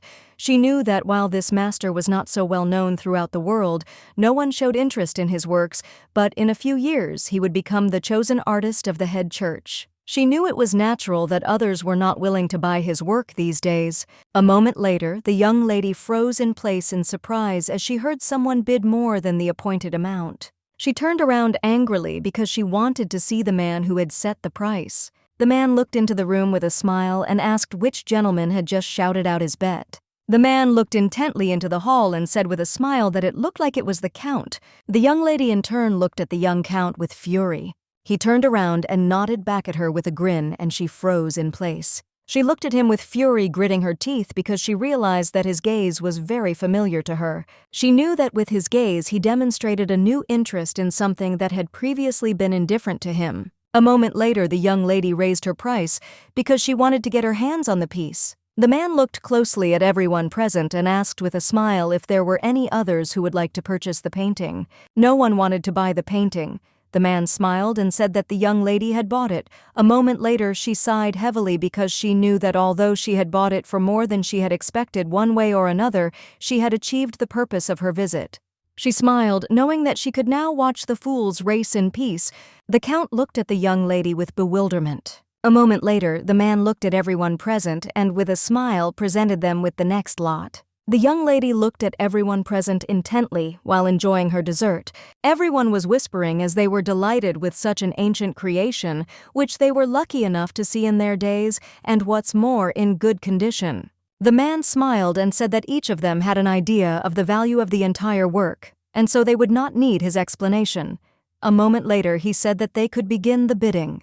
The young lady looked closely at everyone present, as she knew that in her past life a marquise and a count had taken part in the bidding for her. She knew that many years had passed since then, that she could no longer remember who else wanted to buy this statue. A moment later, she heard someone place a bet. She turned around and froze in place as she realized that it was the prince himself. She was shocked and didn't understand why he got involved in something like this. A moment later, she noticed that the count had placed a larger bet. She sighed heavily as she was already afraid that the prince would buy a fake, but a moment later, the prince made a bigger bet. The young lady was shocked as she did not expect such a thing from him. For some time, the count and the prince competed, placing big bets between themselves. The prince, sighing heavily and unable to bear it, made a big bet. The young lady in turn was very angry and understood that she simply could not allow him to buy this work. She was furious and whispered quietly that she simply could not allow him to buy it. The count looked at the young lady in surprise and asked why the last bet could not be left to the prince. The young lady turned around in surprise and looked intently at the young man. She asked what he was talking about. A moment later, he said out loud that the young lady was saying that this statue should not be purchased. She froze in shock. He looked at the man intently and asked what he would say about this. Turning around, she noticed that everyone had started whispering. She looked closely at the young man and wondered if he had gone crazy. The man looked at them in surprise and asked, puzzled, where they got such ridiculous thoughts from. Cesare sighed heavily and asked how he could know. He said that he thought he would find the answer to his question in the young lady. Cesare sighed and asked if she could notice that the statue was a fake. The young lady froze in shock. She was puzzled, looked at the count and said that she didn't even understand what he was talking about now. He said in a calm manner that the young lady told him that it was a fake. Ariadne was shocked. She looked at the young man intently and shouted that it was a blatant lie on his part. The man was shocked. He screamed and told the young lady that she must be responsible for her words. She really wanted to burst into tears and scream that they disgusted her. She wanted to tell them that she was such a young person, that much was still unknown. She sighed heavily and looked at everyone present with a puzzled expression, as she would have liked to scream just like that, but unfortunately she couldn't afford it. She sighed heavily and wondered if she left this meeting, the prince would take the solution to the problem upon himself.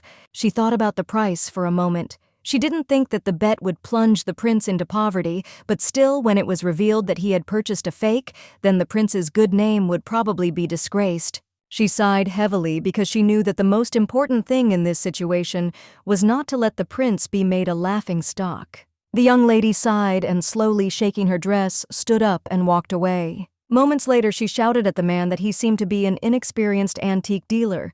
She screamed and asked if he thought the statue was authentic.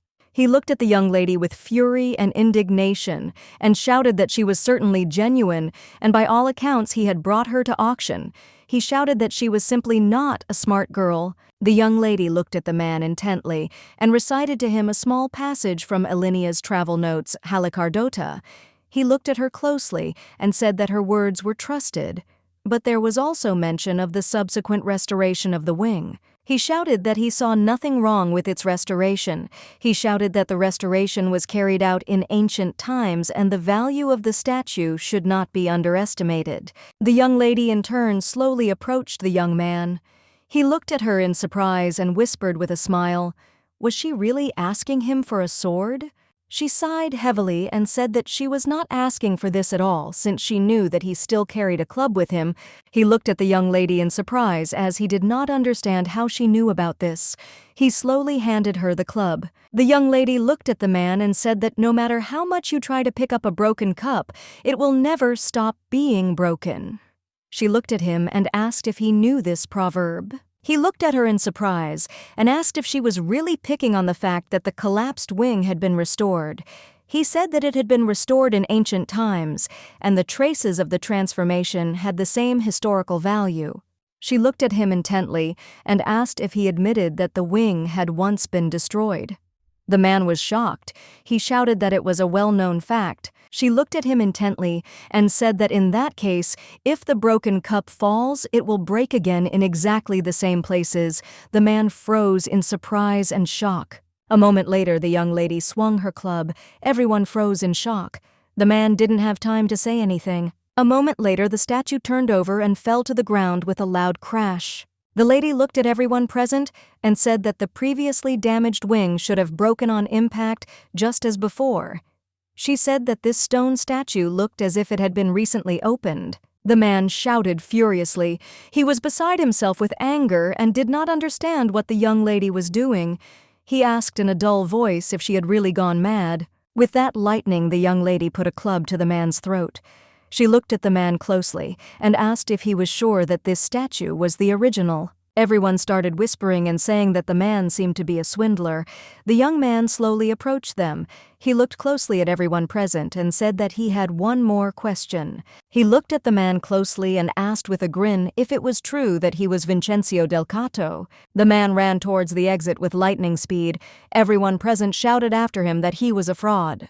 Cesare looked at the young lady with a smirk, as he had helped her in some way, but she in turn looked at him with fury. Everyone was delighted that the young lady and the count did not stand aside and distinguish themselves. At this event they were surprised because they knew that such young ladies did not behave in such a way. They said that it seemed that she had special eyes. She looked at the count with fury and asked what he was thinking. Ariadne asked with fury how one could push another person to lie without assessing the consequences. He looked at her closely and with a beaming smile said that everything ended well and she didn't need to worry so much about something like that. The lady looked at the count with fury, but he did not answer. She looked at him intently and said that he was talking as if he were talking to a friend. She asked in surprise if they were really that close to each other. He looked at her intently and with an innocent smile said that she should be more quiet. He smiled and said that he didn't remember her debut, which meant that she was still a child. He smiled and asked where it was ever seen that children told adults how to talk to them. He smiled and said with a grin that she looked very cute in a yellow baby dress. She looked at him with fury. A moment later, she told the count everything she was thinking. He looked at her intently and said with a smile that she should already understand that he was not as irresponsible as he might seem to her at first glance. He said that he had previously been told that the real Vincentio had been found dead. She looked at the young man with fury and asked why he had not settled this issue himself and dragged her into an unpleasant situation. He sighed heavily and said that she already knew what position he was in, and if he dared to use his power as the king's illegitimate son to interfere in affairs, then he would lose his head. She looked at him with fury and shouted that if that was the case, then he should have stayed away. He looked at the young lady intently and sighed heavily as he said that he had come all this way just to meet her on a special matter. The young lady in turn froze in surprise and looked intently at the young man. She did not expect to hear anything like that from him. He slowly approached her even closer and said that his essence was very simple. He came even closer to her and quietly whispered in her ear that she should tell him her price. He wanted her to sell the blue heart of the ocean depths. The young lady froze in place from shock and surprise, as she did not expect anything like this at all. She looked at him furiously and asked what he was talking about. He looked at her intently and asked if she had ever heard of Linville's swan. Ariadne was taken aback and stood frozen in place. He looked at her intently and said that this was one of the most valuable diamonds he owned, and he would quietly exchange it for the blue heart of the ocean depths and give her another 6,000 ducats on top. The young lady was furious because she knew well about this diamond. She knew that this diamond was popularly known as a gift of true love. In her past life, she was madly waiting to receive it from a young man. She was furious because she understood that in this life, she would not sacrifice her youth. She would not kill anyone and risk herself. She looked intently at the young man who was looking at her with a smirk on his face. She looked at him in surprise. She was very hurt because she understood that he himself came to her in order to hand the diamond right into her hands. She looked at him intently with a smirk on her face, and a moment later asked him if he really thought that His Majesty had given her the most precious sapphire for such a constant purpose as sale or exchange. He looked at her in surprise and asked what she was talking about. The young lady looked at the young man with fury and said that the blue heart of the ocean depths treasure received as a gift from their king. They stone cannot be bought for any money. She looked at him with fury and said that apparently he was not given the ability to see the difference between right and wrong, good and bad, what should be owned and what should not. With lightning speed, she turned away from him and said lastly that he should come to his senses already. The young man looked at her with fury and shouted for her to stop immediately. With the speed of lightning, he caught her by the hand and asked her furiously if she had suddenly gone deaf. The young lady froze in shock on the spot. She did not expect anything like this from him at all, but still shouted for him to let her go immediately. She was trembling as it was very painful for her from the fact that he squeezed her wrist very hard. He looked at her furiously and asked what she had just said. The young lady in turn shouted again for him to let her go. A moment later, the prince approached them and shouted at the young man to release the young lady immediately. The count looked at his brother intently, but said nothing to him and did not let go of the young lady. The prince looked at him with fury and said that he apparently had not heard. He repeated to the count once more that he should immediately let go of the young lady's hand. The prince looked at the young man with fury and asked if he had forgotten that he should show respect to members of the royal family. Cesare looked at the prince with fury as he had no intention of doing anything like that. Without letting go of the hand, the young man bowed to the prince. The prince in turn looked intently at the young man as he saw that he did not want to let go of the young lady's hand. He slowly approached the count and said that this was a very ignorant greeting on his part. Alfonso said that it was more suitable for people whom he had met before. The prince said with a grin that they had met here for the first time today. The count looked at the prince with fury, for he knew what he had to do. A moment later, the count released the young lady's hand and bowed to the prince. Biting his lips, he greeted the crown prince with fury. Alfonso looked at his brother intently, but said nothing. A moment later, his face changed, and looking at the young lady with a radiant smile, he said that this was the second time they had met that day. He smiled and said that the Marquis and his wife were still waiting for them, and he thought that they should not upset them any further by being late. While the prince was telling the young lady this information, the count was kneeling. The prince smiled and told the young lady that he would accompany her as he also needed to go that way. The prince glanced sideways at the count and said with a smile that he was glad to meet him. He smiled and said that they would meet him next time. Cesare was beside himself with anger. He did not answer the prince. The young lady turned around with a smile and told the count that he still had to pay for the broken floor where the statue had fallen. The young man stood up with the speed of lightning and shouted furiously after the young lady. He shouted that she was just a small snake. Sometime later, the young lady and the prince were walking leisurely. The prince looked at the lady with admiration and said with a smile that she was simply magnificent. He was very surprised as he was at a loss. He could not understand how she realized that this status was a fake. She smiled and looking away from him said that she simply guessed. She said that the most important thing was that everything ended well. He sighed heavily and told the young lady that she should have at least hinted to him that this statue was a fake, and he would not have spent money on it. She smiled and said that unfortunately she did not know the prince's intentions. A moment later they both laughed, amused by the situation. He looked at her intently and asked excitedly how she had decided to break it if she was not completely sure that she was right. She froze for a moment from this question since she did not expect to hear something like this. A few minutes later, she looked away sheepishly and said that she was only trying to protect someone. The prince froze in shock and surprise, not expecting to hear anything like that. He looked closely at the young lady and wondered if it was possible that he had become even a little bit special to her. She looked closely at the prince and said with a smile that thanks to her help, he had kept several thousand with him, and she hoped that he would repay her in kind.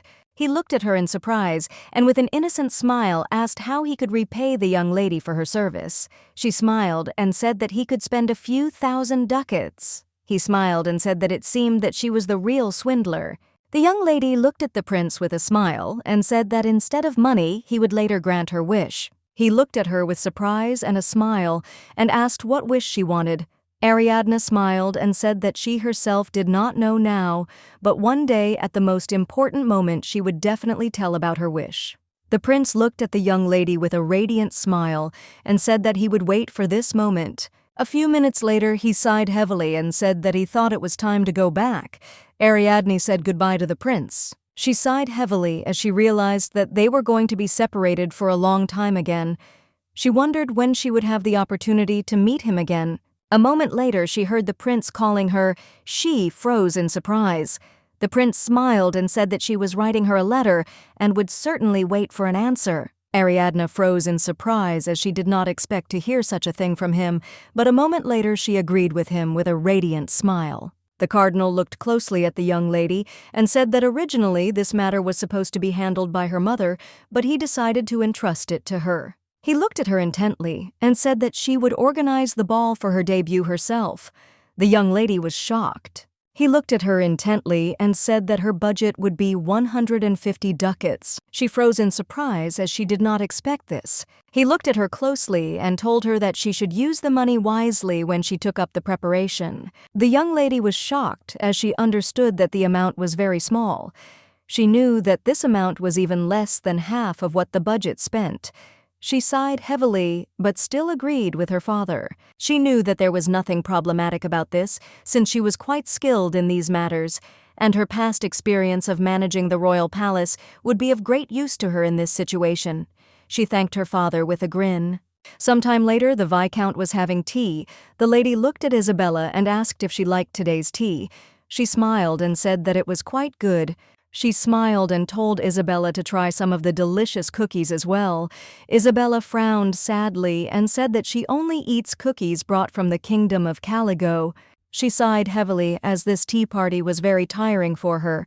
The Viscount's daughter was taken aback and said that she had completely forgotten about it and asked the servants to bring cookies delivered straight from the kingdom. The man looked intently at the young lady and said that he would do everything now. Isabella looked closely at the young man as she noticed that he was not bad-looking. She sighed heavily and thought, for she realized that he was very attractive but still of ignoble blood, and in all respects he was useless to her.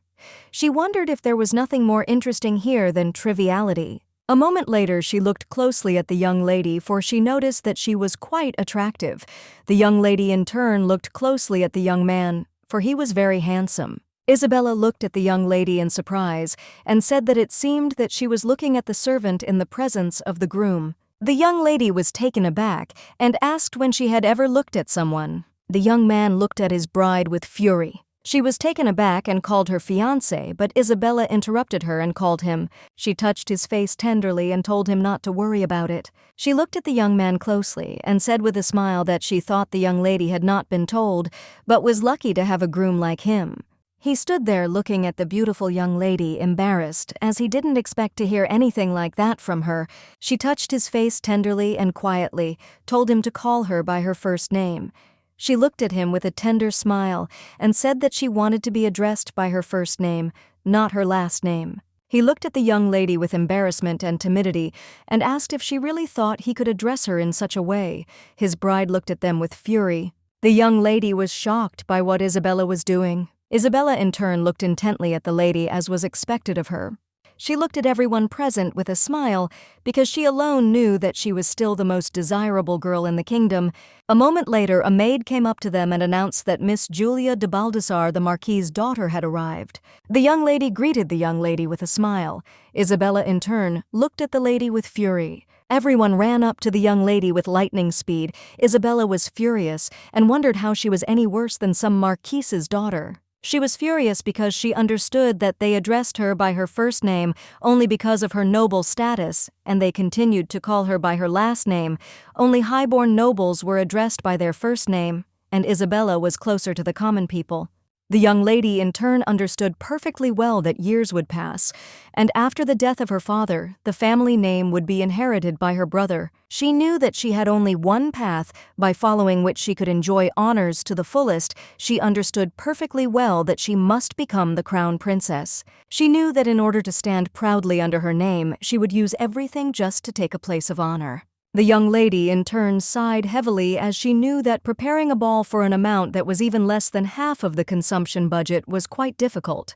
A moment later, the maid knocked on her door and said with a smile that Mrs. Marini from the studio had arrived to see her. After some time, they began taking measurements. The madam looked closely at the young lady and said with a smile that she had rather pleasant features and that she only needed to apply some makeup and she would be simply irresistible.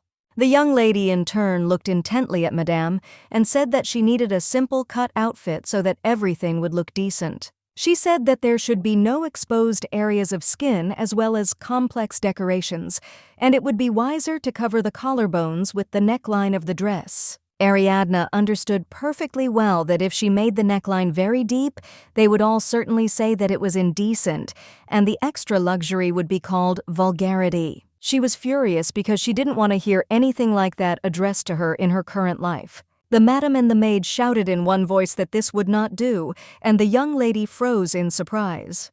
Madame shouted that it was not proper to completely cover the voluminous upper part of the body, and a properly cut neckline in the dress would help to look slimmer. Sancha told the lady that she had very beautiful collarbones and also a small face. The madam looked at the maid and asked with a smile if she really had the skills of a tailor.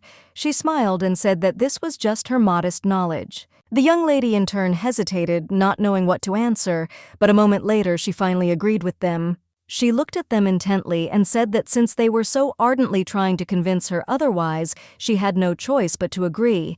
They were very glad that everything had turned out the way they wanted. Madame looked at the young lady intently and with a satisfied smile told her to just trust her and she would make her the most beautiful debutante at the ball. She looked at the young lady intently and said that she would be so dazzling that her partner would not be able to take his gaze off her. Ariadne froze for a moment in place as she completely forgot about her partner. As she was thinking about a partner, a prince immediately came to her mind. With lightning speed, she threw all thoughts away because she realized that the prince was playing such a role it was simply absurd. She sighed heavily and decided to pull herself together a little, since she knew that this simply would not be possible to implement. The young man looked at her intently and said with a grin that he would be her partner at the ball. He smiled and introduced himself, saying that his name was Genobe de Rossi. The madam looked at the young lady with a smile and said that since she had no acquaintances from the noble family, she invited one of her family members. The young man slowly looked at the mansion. A moment later, he said that it was a very magnificent residence. He looked closely at his aunt and asked if she had really lived in a house full of luxury all this time. The young lady was taken aback and looked at the young man with a puzzled expression. She greeted him. With the speed of lightning, the young man approached her with a smile, stroked her head. He smiled and said that it seemed that she was his partner. A moment later, he smiled and touched her nose. She froze in shock on the spot, not knowing how to react to this. He smiled and said that he was doing very well, so she didn't need to worry and she could just trust him. Ariadne froze in shock, but she did not expect anything like this at all. She did not know what to do. She looked at the young man with contempt. He looked closely at the young lady and said that she was indeed tall. He asked in surprise if she, being tall, was wearing high-heeled shoes. He looked casually at the young lady and, sighing heavily, said that he would give her one piece of advice, and therefore she must listen carefully. He said that recently girls wear high heels in order to stand out without any concern for their partner. He said that a woman is able to attract attention to the man next to her, stands out from everyone thanks to her impressive beauty. Ariadne froze in shock because he was talking complete nonsense. He looked at her intently and said with a smile that on the day of the ball she should wear flat shoes. He looked at her intently and said with a satisfied smile that in this way she would demonstrate her wisdom. She froze in place with indignation, but in turn she did not answer him. Sometime later she left the room with her maid. She sighed heavily and said with cold fury that she could endure many things but not this. The maid sighed heavily and told the mistress that she completely agreed with her. After a while she said that there would be only one solution. The maid supported her mistress. A moment later the young lady said furiously that she must ask him as she no longer had a choice. Sometime later the young man sat quietly in his office and wrote a letter to his girlfriend with a tender smile. After she received the letter, she began to write him a reply.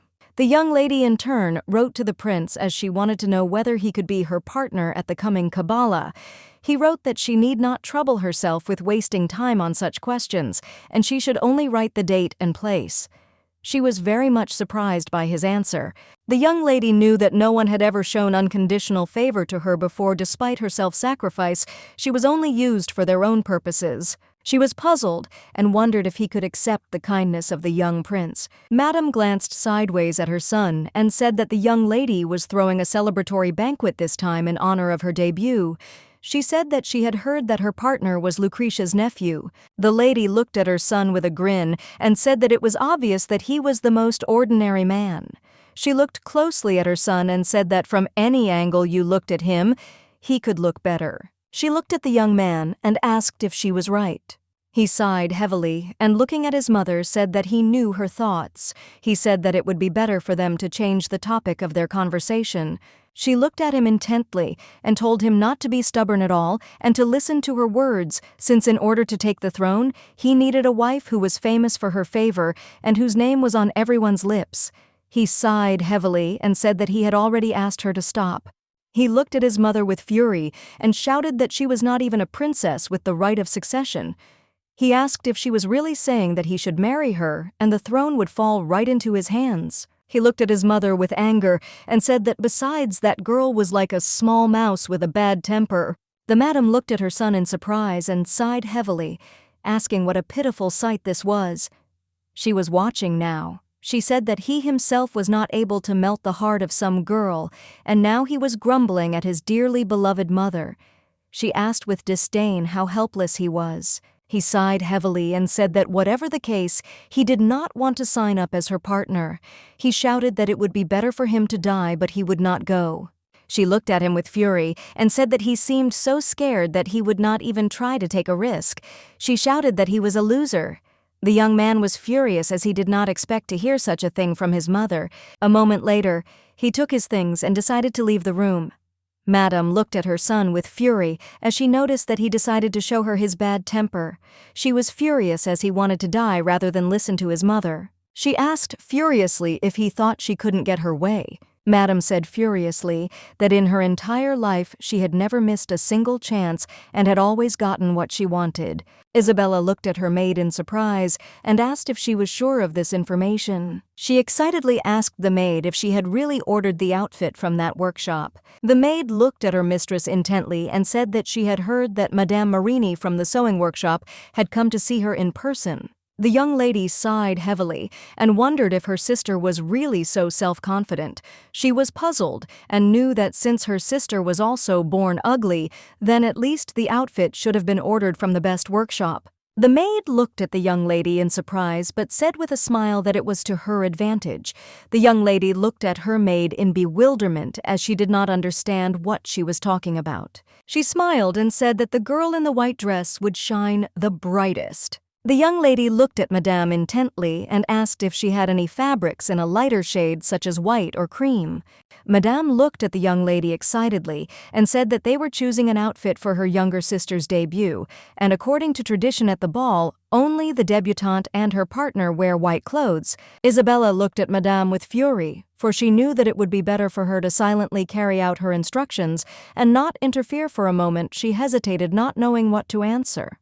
A moment later, the young lady said with an innocent smile on her face that it was her sister's whim and that she really wanted to dress up together for the ball in the same white dresses, and she told her that it couldn't be done, but sister didn't listen to her. Madame looked at the lady in bewilderment. She looked closely at Madame and said with a smile that she and her sister were very close. She looked hard at her maid and said that it went without saying that wherever she went, she would look more beautiful than anyone else. However, the young lady was a little puzzled and did not know if there was a way she could stand out from the crowd and become even more beautiful. The maid looked at her mistress and said that they could spill wine on her dress on the day of the ball. Isabella said that then everyone would think her very unhappy and begin to sympathize with the young lady. A moment later she said with a smile that she had thought of something. She said that perhaps the young lady would have a breast pocket too.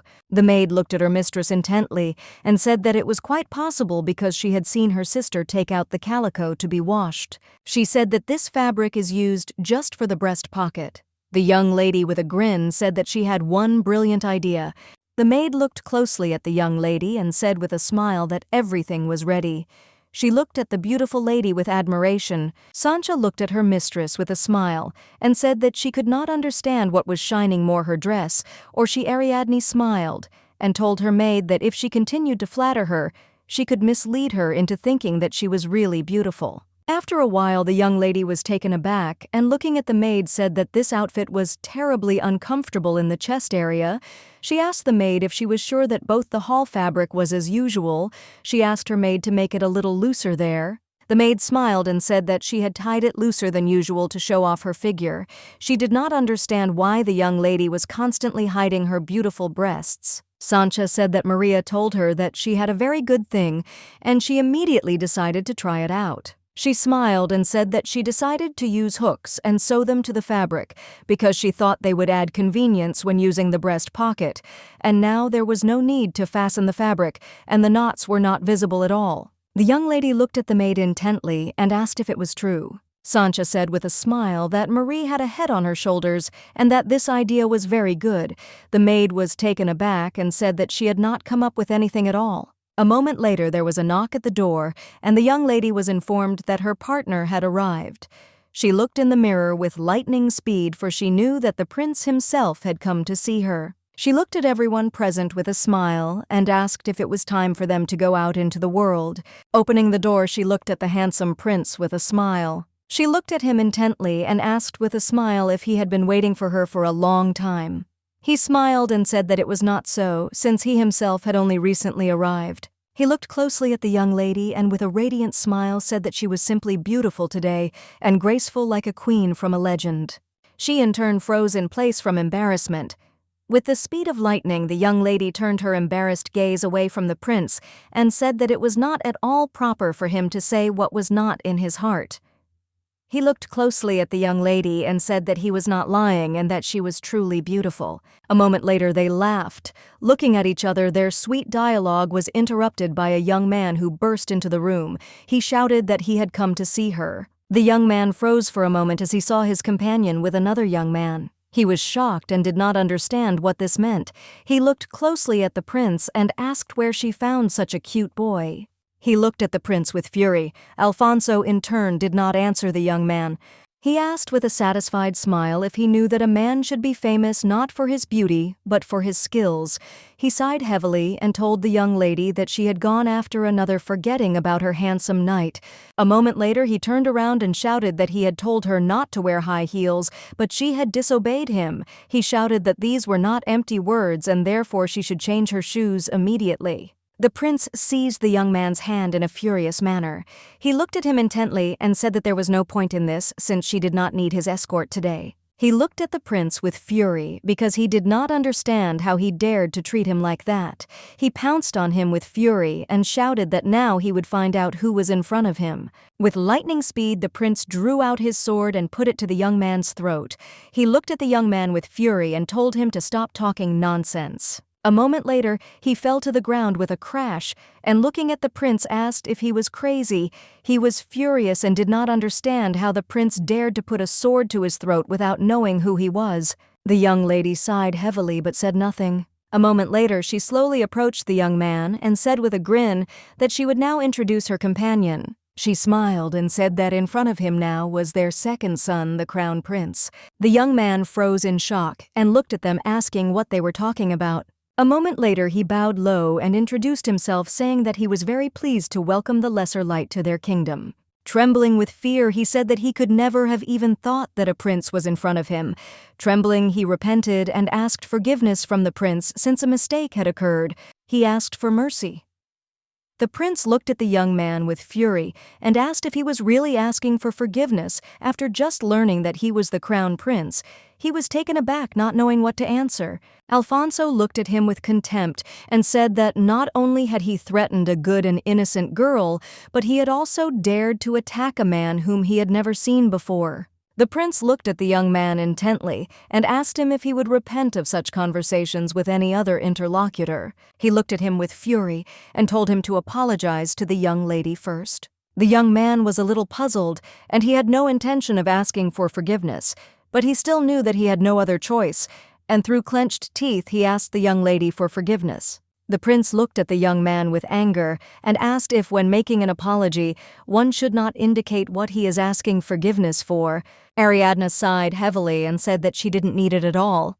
She looked closely at the young man who was still on the ground and said that she was consoled with the hope that he had learned a lesson from what had happened. A moment later, she said that he could go. With the speed of lightning, the young man left their company. He cried out that he was very grateful to the prince. The young lady in turn looked sideways at the prince. She saw that he looked very sad. A moment later, she, smiling, nudged him a little and asked why he was so sad. She smiled and said that only her sadness was appropriate here. The prince in turn sighed heavily but did not answer the young lady. A moment later, he looked at her intently and said that she must answer him honestly. He looked at her very seriously and asked if she had been treated like this at home. The prince looked at the young lady and touched her tenderly, saying that it was not right for her to endure such a thing. He looked at the young lady with a gentle smile and said that she was amazing. She froze in surprise as she did not expect to hear such a thing. He looked at her in surprise and said that he hadn't removed the strand of hair that had been released on purpose. A moment later, the young lady laughed sheepishly. He looked at her in surprise as he did not understand why she was laughing. But still the prince looked at the young lady with a soft smile as he liked her radiant smile. Sometime later, the cardinal asked everyone present for a moment of attention so that they could greet the main heroine of today's celebration, his daughter. A moment later, the young lady and her companion were perhaps walking into the hall. Everyone looked at the young people in surprise. They said that she was very beautiful, and the guy who was next to her was also not bad-looking. They wondered who he really was. The madam looked at the young lady with a grin as she realized who it was.